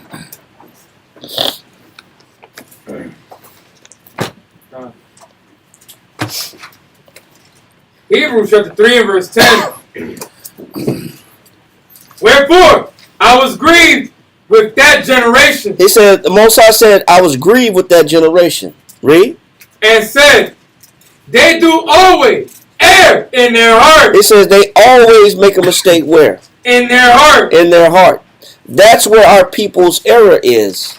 Some of us believe that we think that we can get ahead in life and make valid decisions without the Most High involved, without using His wisdom, and depending upon my own wisdom, depending on my own ability, depending on my own ingenuity, and my own craftsmanship, or my own intelligence.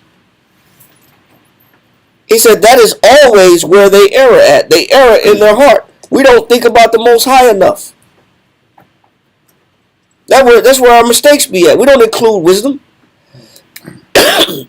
We don't see the value in wisdom. We don't promote wisdom. We don't promote making sure that this is wise. Is this right by the Most High? Am I doing this to please the Lord? Is He with us? Is he behind this situation? Is He behind this decision? Everybody has free will. Let that go and go back where you were in Ecclesiasticus. God, Ecclesiasticus, chapter 11, verse 17 now. Is that where you want? Yep. God. The gift of the Lord remaineth with the godly. The gift of the Lord, which is riches, prosperity, life, wisdom, knowledge, and understanding, love, and the way of good works are with who? The godly. Those that can use that make sure that they're doing things right by Him. You can have free will. But is your free will included and commingled with wisdom? And if it is, then the benefits that the Most High has to offer are only with those individuals. It's only with them. It's not with those that disregard wisdom in their free will choices and options. Read on. God. 17 again. The gift of the Lord remaineth with the godly, and His favor bringeth prosperity forever. And so those that make sure that they're doing everything right, those that are doing everything right by the Most High, He says His favor bringeth prosperity for what? Forever. So yes, can I make decisions without the Lord? But will I get ahead though? I'll be that much more behind. Or if I'm behind, can I get ahead if I make sure that the Most High is included in all my decisions? and he's gonna make it even more clear than that. Read on. Verse 18. There is that waxeth rich by his weariness and pinching. He's gonna go back into the point again. He said there is some that can get a little leg up in life, but they have to be a damn miser. You gotta be greedy, and you gotta calculate your ass off, and you gotta make sure you penny pinch, and You gotta be a Scrooge. you gotta be Scrooging. You gotta make sure you don't spend nothing. You gotta step on some people. Step on people, forget about people, leave people behind. You gotta become cold in nature, and you gotta be about acquisition. You have to be completely about acquisition. He said there is some, and you gotta become what our people call a finesser or a hustler, or you gotta stand on your own feet, or you gotta get out the mud, or you gotta Just stand on business now. stand on business. Whatever all these terminologies that our people use, stupid terminologies. You gotta be cutthroat. It's a dog eat dog world. He said, yeah, there is some that waxeth rich by what? By his weariness and pinching. Yeah, by his discipline and his tight living and his particular nature that he has to apply in order to accumulate wealth. There's a way to accumulate wealth and riches without the Most High. Some people make it that way. And some people actually acquire and taste a little success. But read on. And this is the portion of his reward. But you know what? And that little bit of success that they've accumulated, that's their reward for their lifestyle that they chose to live without the Most High. Okay.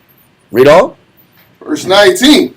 Whereas he said, I have found rest. He said, but the minute that this individual says to himself, I have found what? Rest. What does that mean? I've arrived. I've made it. I'm at this is what I've been trying. This is the goal I've been trying to accomplish. It's a lifelong goal. I made it. I'm here. I can chill now. I can relax and enjoy the rest of my life. I've established myself. I made it. This was a goal that I had in mind. I chased the pursuit of happiness, and I found it. I found happiness. I could get comfortable now. He said, right when that individual that did accumulate a certain lifestyle without the Lord reached the pinnacle of his success, he says, the moment he tries to rest and enjoy the fruits of his labor, the fruits of his penny pinching, the fruits of his worrying, the fruits of his discipline, or his tightness. Soon as he try to enjoy it, read on. I have found rest, and now will eat continually. And now I don't have to work anymore. Now I don't got to work no more. I'm done working. Now I can vacation. Now I can retire. I did my time. I worked my butt off for so many years. I lived out my dream. My dream was to get to this point, and I made it. It ain't right when he says I made it. And I'm ready to chill now. I worked all my life. Didn't really value wisdom. Didn't really value understanding. Didn't want to include wisdom. But I did it my way. Frank Sinatra style. I did it my way. Read on. And yet he knoweth not what time shall come upon him. He said he knoweth not what? What time shall come upon him. He said this man knoweth not what time come upon him. What is he talking about? You want to finish reading? Hold on. Okay. When he says he knoweth not what time cometh upon him, go to Ecclesiastes in the Bible, chapter 7, verse 12.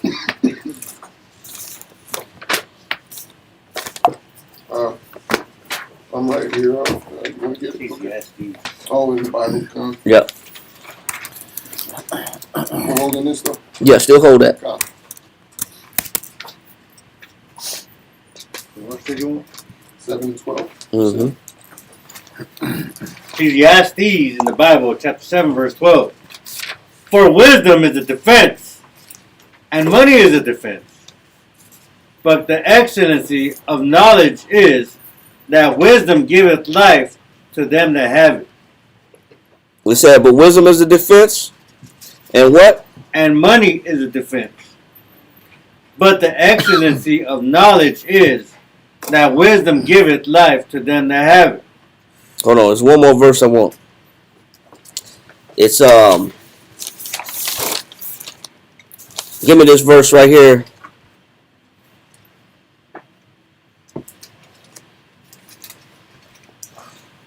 It is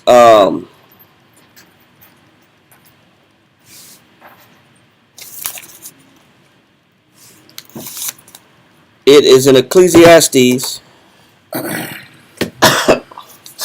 it says men don't know the time. Pull that up real quick for me. It's in Ecclesiastes. Not time. Yeah.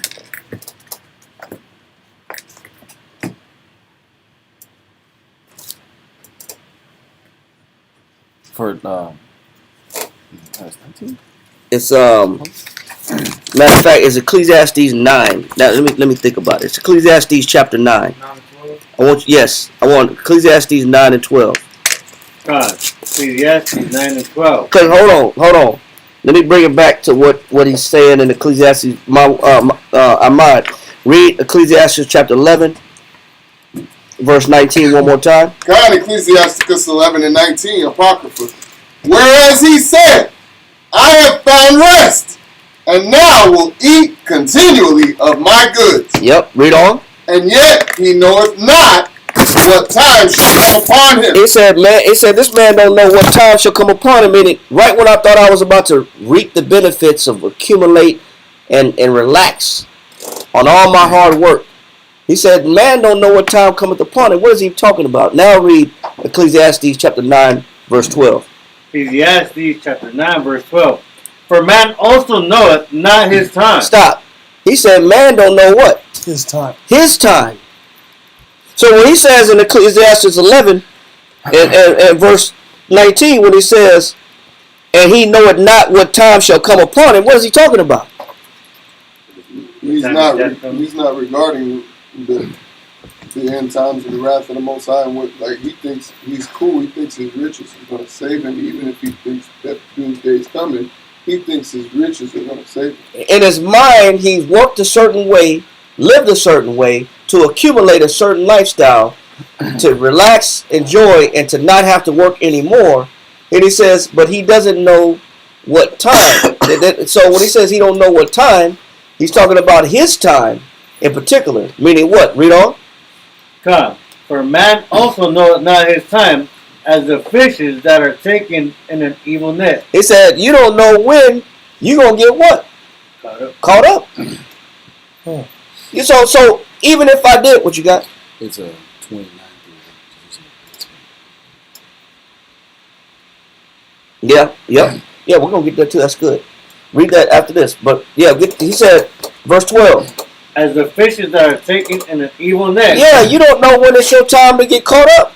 Right? But usually it's at the pinnacle or the height of where I felt I made myself comfortable.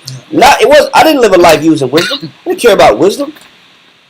I cared about doing things my way, making choices, living my life, living the best life that I know how. Living my best life. Mm-hmm. But he said, you don't know when life is going to get, you're going to get caught up like a fish in a net. Read on. And as the birds that are caught in the snare, so are the sons of men snared in an evil time. It says the same way a bird is caught up in a gin or a snare, in the same way a fish is caught in a net, you didn't know it. It caught you off guard. He says the same way is what? So are the sons of men snared in an evil time when it falleth suddenly upon them. So the Most High makes sure that at the height of where you felt like you were going to be okay, the Most High makes sure that you get snatched because you didn't regard wisdom on your ascension and on your way up. You didn't regard wisdom when you were working your butt off to get to where you wanted to be. You didn't value wisdom. So because of it, you did things your way. Fine, no problem. But right when you get to this point, the Most High said he requires that the wicked be snatched down. That was the wrong mentality to have. So is it possible to bypass wisdom and bypass the Most High and make it in life? Yeah. But is it guaranteed you're going to enjoy that? No. To be sure it is. Very much so. What you got? That was good. Ecclesiastes 20 and 9 through 11. Read that. God, I got that. You still holding us? Yeah, we're still going to go back. Okay. Chapter 20, verses 9 through 11. Right. Go ahead. Ecclesiastes chapter 20, verse 9. It says, there is a sinner that have good success in evil things, and there is a gain that turneth to loss. And this is what Shashwan is breaking down. You might have the momentary glory, momentary success that a lot of people get caught up in the envy. A lot of people get caught up in the wishing that was their lifestyle. Or they wish they could have both ways. They wish I could serve God and have the success in the world at the same time. Because the ones that had the success in the world, they've given their spirit over to that success. There's no other way to be successful in this lifestyle without being fully involved in whatever you give yourself. Yeah, make a commitment. Whether you're in the spirit, you better be all spirit, or whether you're in the flesh, you better be all flesh. Because you can't interchange both lifestyles and be successful. Nope. So there is a gain that turns to loss. Read. There is a gift that shall not profit. And we got to look past what they have at the moment. They have a gift. They have the money. They have the lifestyle. They have the status that you might have once envied, or might be in the back of your mind. But so that gift is not going to profit them. Read on. And there is a gift whose recompense is double. And not only will it not profit them, they have to pay twice for what they gave to get that lifestyle. Most High is still fair on both sides. You get the glory in heaven on earth, but when you got to meet Him face to face, you got to face double for what you gave up. In the process of acquiring, in the process of living this piousness lifestyle. Read on. There's an abasement. Hold on. There's an abasement. I'm just going to pull a definition. Abasement in the 1828 is the act of humbling or bringing low. Also a state of depression, degradation, or humiliation. Because if you want this lifestyle, read from the top again. God, it says, there is an abasement because of glory. Part of the recompense that we might even get to see in our lifetime for those that are living this lifestyle is we get to see the abasement the Most High gives them. The act of humbling, the act of humiliation, the act of bringing low. Because that is what goes hand in hand with this particular. That's their curse. Their curse is you want this lifestyle, you're going to be humiliated. You want this lifestyle, I'm going to give you the plague of depression.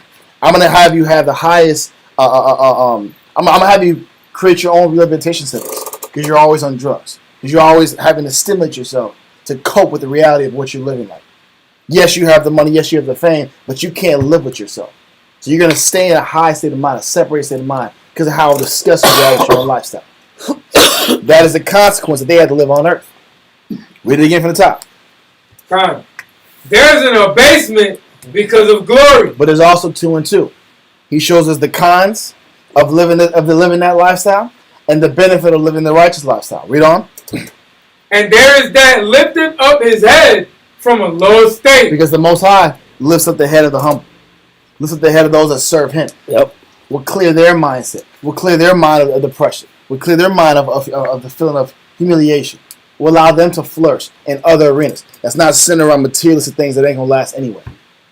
He gives us a different perspective if we choose to look at it that way. That's all I want from you. Absolutely. And yeah, no, I got one too. Want to pull Job chapter 20, verse 22. And what we're explaining right now that the brothers are bringing out is there is a lifestyle that I can use or I could choose without having to use wisdom. The Most High's wisdom. I don't have to. Remember, the Most High said, man, I left you in the hand of my counsel. I can live life without the Most High's counsel. There's a way to do it. But it's not guaranteed success in the end, is what we're bringing out. And we're in Job 20 and verse 20 through 23. And all we're doing, we're going over the same archetype of thinking. A godless, atheistic, piousness form or frame of mind that people are engaged in that want to go around the Most High and point the church one right out do not regard or value the Most High's wisdom. Read. Job chapter 20, verse 20. Mm-hmm. Surely he shall not feel quietness in his belly. Surely you will not feel quietness. Quietness is synonym of the word peace. There will not be peace in this man's belly. This is the thinking. Your belly's your desires. I will have peace with my desires. The things I gave my mind to, my spirit to, my personal pursuits, I won't find peace in my personal pursuits. Read. He shall not save of that which he desires. And the thing that you desire, your trophy, your object, what you care for, your end result, guess what? You will not be able to save it. You will watch your object, your trophy, collapse, dissipate, be destroyed, or dissolve in your hands like a dream. Read. There shall none of his meat be left. There shall none of his what? Meat be left. Your meat is the things you engage yourself with, the things you partake in, Your desires. and the things you care about. Yep. What fills and satisfies your natural lust. All right? Read. It says, therefore shall no man look for his goods. And no man going to look for his goods. Listen, there won't be anything to pass down. There won't be anything to pass down other than you didn't live with wisdom, other than your story wasn't spiritual, other than being that statue of a fool, being that memorial of rebellion. Read. In the fullness of his sufficiency. In the fullness of his what? Sufficiency. In the power and height of your success, and in the height of all your works, in the climax of your life, where I've done all this, and I've suffered, I've sacrificed, and I've grinded to get to this point. Timing. Read. In the fullness of his sufficiency, he shall be in straits. I'm going to be in what? Straits. What is straits? Straits is when you're in a perilous, strange, calamity-based condition. You wake up one day, and here's the feds in front of your door, and you're on TV. Just give me an example. Yeah. All right? Or you wake up, and everything's falling apart. Or you wake up, and the volcano blows up. You wake up, you're surrounded by fire. You wake up, floods coming through your door. You wake up, the cops kicking your door with the weapons drawn. You wake up, and Enron said, sorry, man, we blew your money, man. I'm sorry. I bet it on your 401. I took your 401k, I put a bad bet. I apologize. Yeah. Yeah. If they even apologize. Just on that point, you wake up and the stock market crashed, and the United States lost $2 trillion out of nowhere. It just disappeared off the face of the map. You wake up, then you're really going crazy. Then you're mad. You're really upset. But and what we're doing, because the question that you asked us, this doesn't sound dumb. You asked, how can we change that? As far as making decisions, that where wisdom is included. You said, how can we change that and choose wisdom no matter the circumstances? So what we're showing is the repercussions for not choosing wisdom. It's people that bypass wisdom. They don't acknowledge it. They don't regard it, and they undermine wisdom, and they try to excel and push themselves forward in life. But as they do so, they're setting themselves up for failure. So, how do you do that? Is the question that you're asking, and that's what we're going to answer. We're just kind of long-winded in getting to the answer. Salakia for that, but we're just kind of breaking down that mentality of people that scratch and climb and claw their way to success, and when they get there, they still can't enjoy it. Yeah, because it's not guaranteed.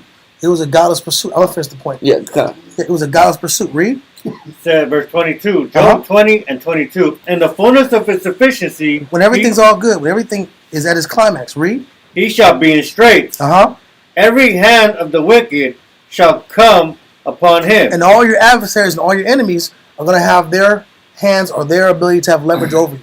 Whereas once you have protection and power and authority, now people have leverage over you, or people are gaining leverage over you. Right when you're at a point where you want to rest. Read. Yep. When he is about to fill his belly, the Most High shall cast the fury of his wrath upon him, and shall rain it up, and shall rain it upon him while he is eating. Yes, when you're trying to eat, and you're trying to sit here and really enjoy the fruit of your labor, That's when the Most High destroys the man. Because he built all this godlessly. That was it. That's the archetype of thinking the Most High is not with. Can I give you verse 5? 5? Oh, yeah, in the same chapter. I'm with it, bro. The triumphing of the wicked is short, Boom. and the joy of the hypocrite but for a moment. Meaning what? Man, the victory is short lived. It's short lived. Was it? You asked the question. Was it really worth it? Was it really? Was it really Exactly. worth it to completely God. create, make the Most High obsolete in my success, in my pursuit for success and prosperity? We just read that all these prosperity and riches, it all comes from the Most High.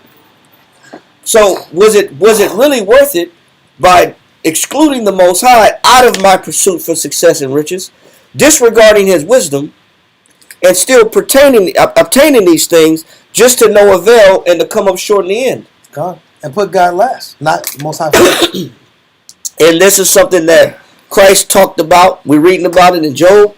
We're reading about it in Ecclesiastes. You can read about this in Luke chapter 12. Go there real quick. Luke chapter 12. And start at verse when Christ said, man, who made me a judge over you? Luke chapter 12.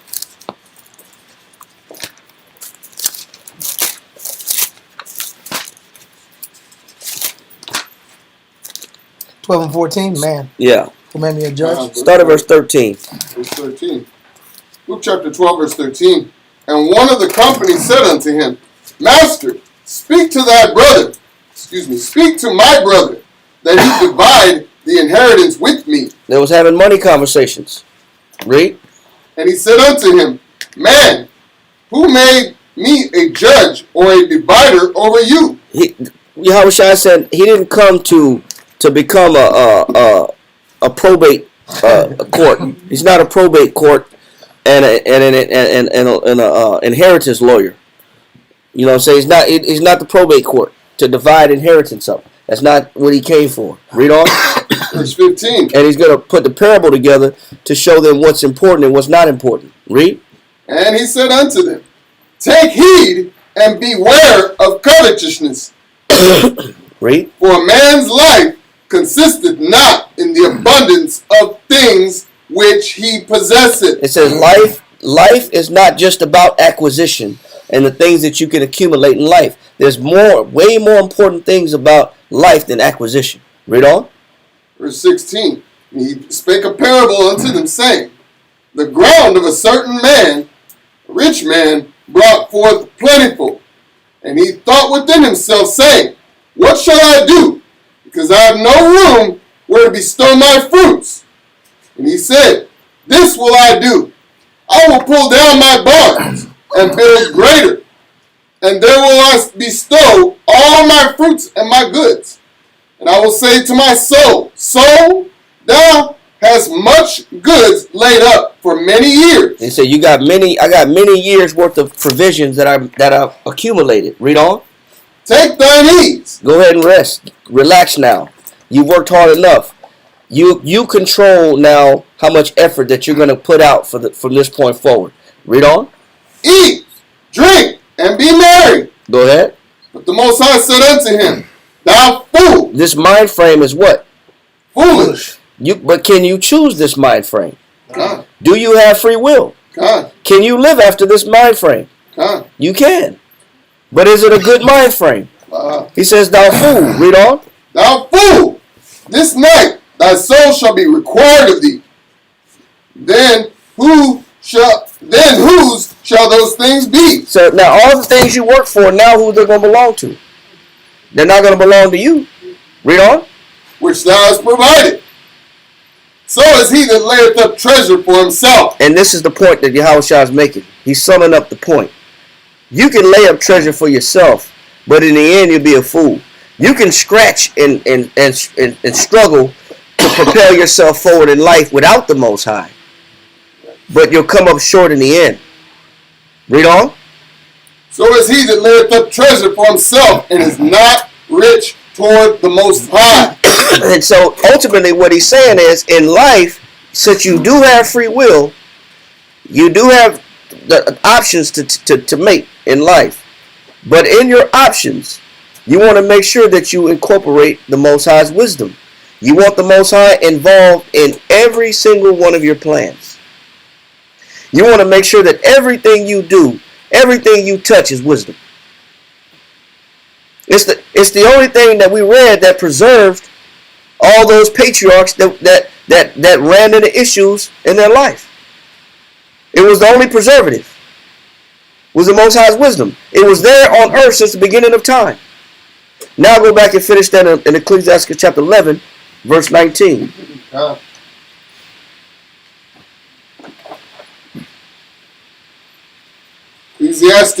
Ecclesiastes the Apocrypha, chapter 11, verse 19. Whereas he said, I have found rest, and now will eat continually of my goods. And yet he knoweth not what time shall come upon him, and that he must leave those things to others and die. So it'll be a fruitless pursuit. Read on.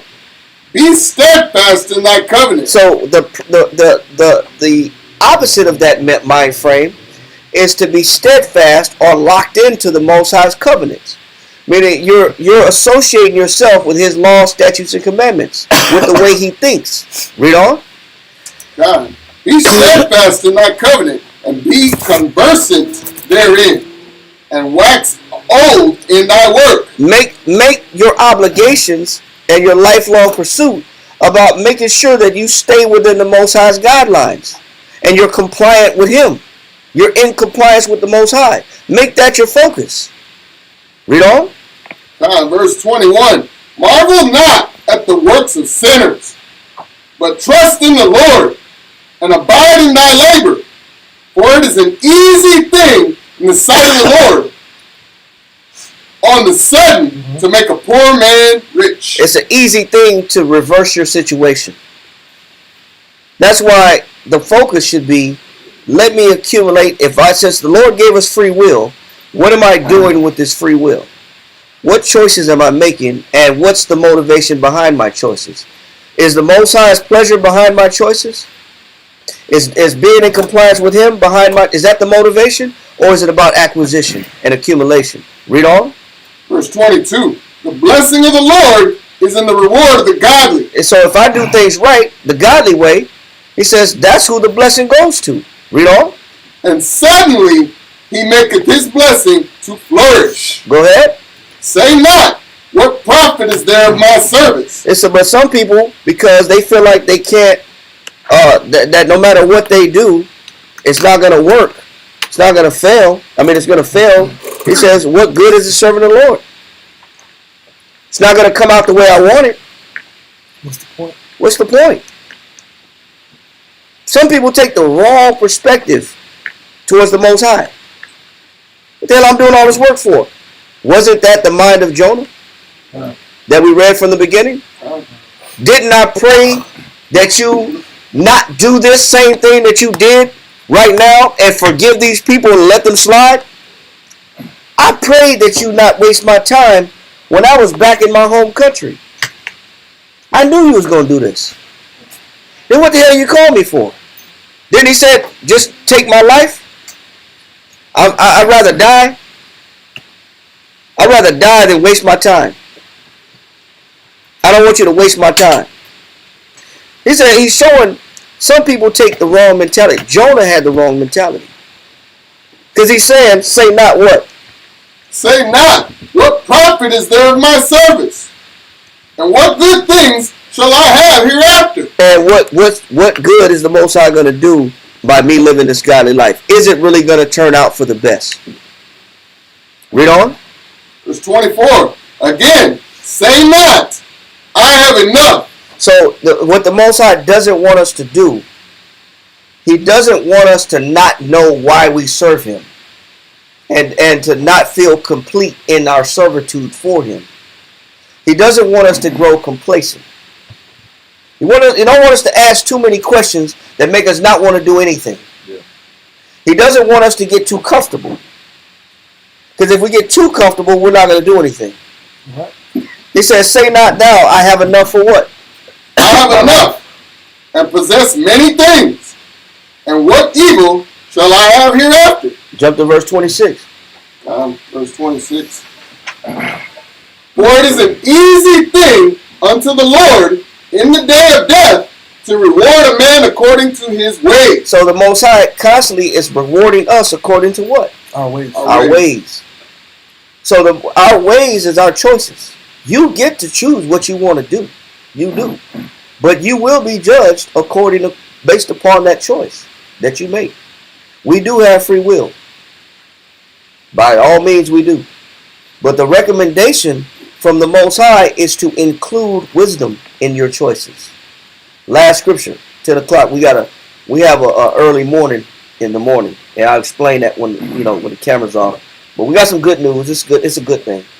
But Proverbs chapter 4. Proverbs chapter 4, verse 10. Yeah. Right. You got to be like 6 o'clock, 6:30. Proverbs chapter 4, verse 10.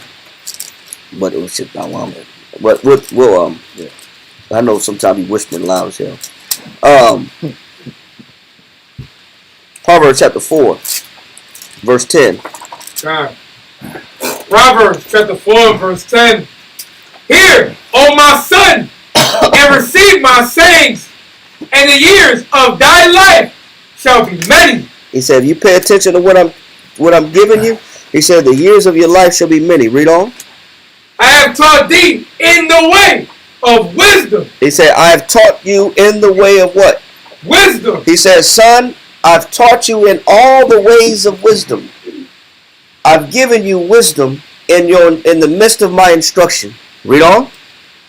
I have led thee in right paths. He says, by me introducing you to wisdom, I also put you on the what? Right path. So yes, you have paths that you can take in life. But the right path is the one that's led by wisdom. Read on. When thou goest, thy steps shall not be straightened. And when thou runnest, thou shalt not stumble. He said straighten just means difficult.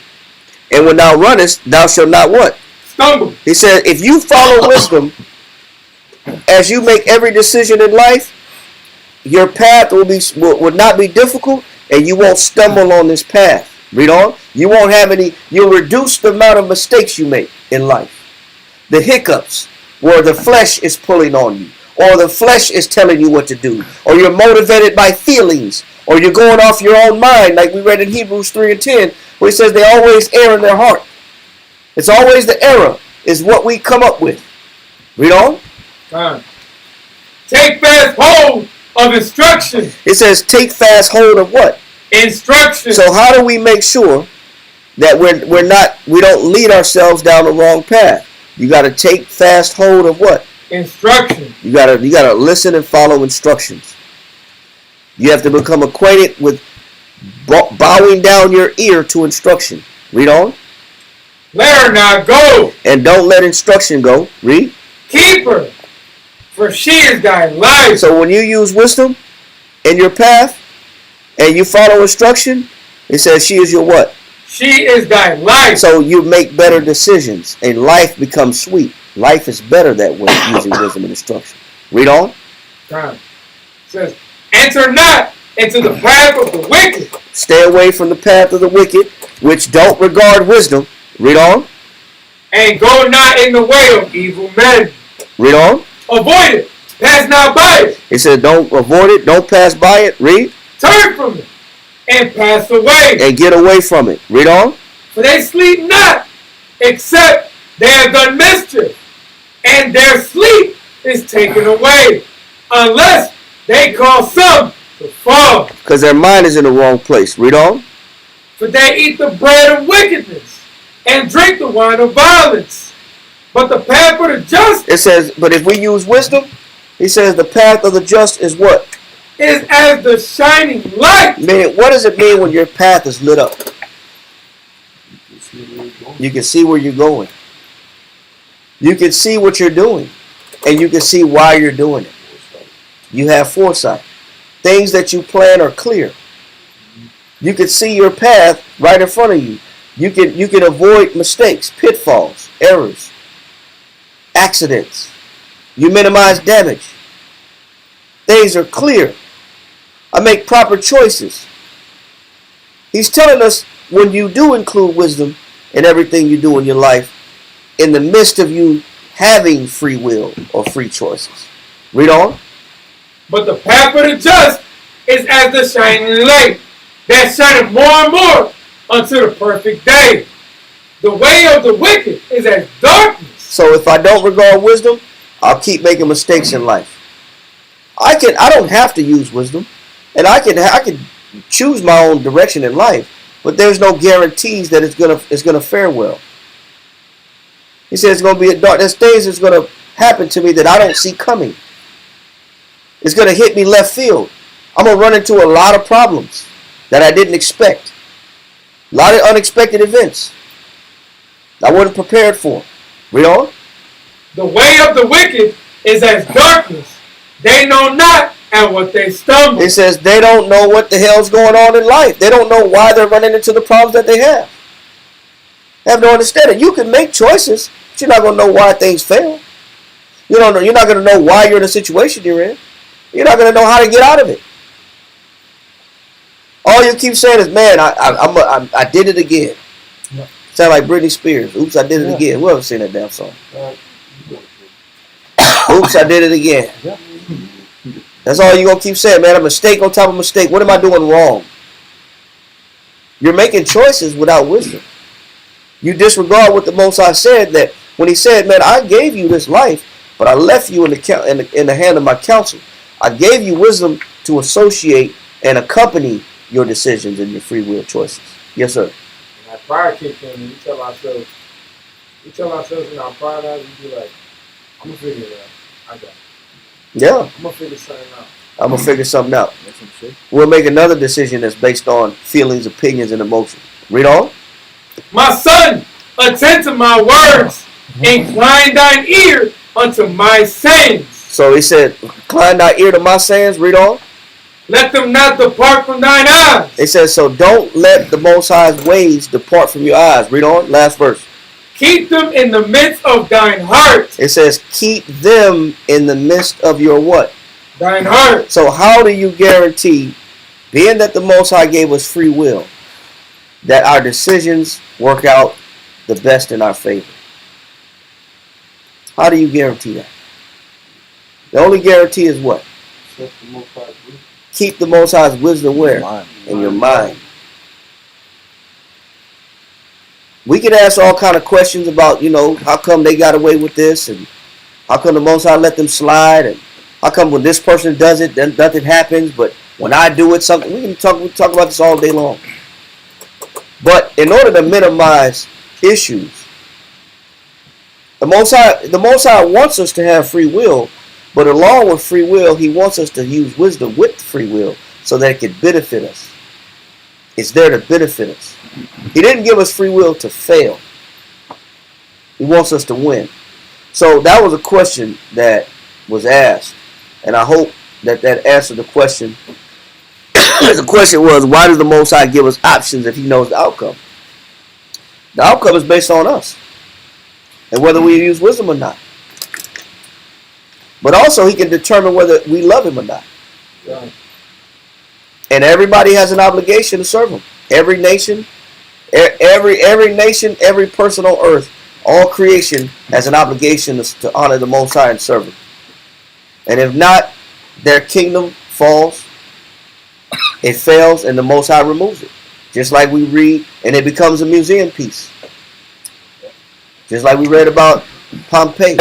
Just like we read about Lot's wife. It becomes a statue, a memorial of an unbelieving soul. So with that, we're going to say shalom. Hopefully that answered the question. We'll see you on Friday.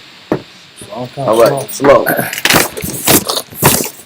There is some food, Karaya. If you can hit that up real quick. There's not much, but there is some food in there. The water. Everybody online, glad to see you.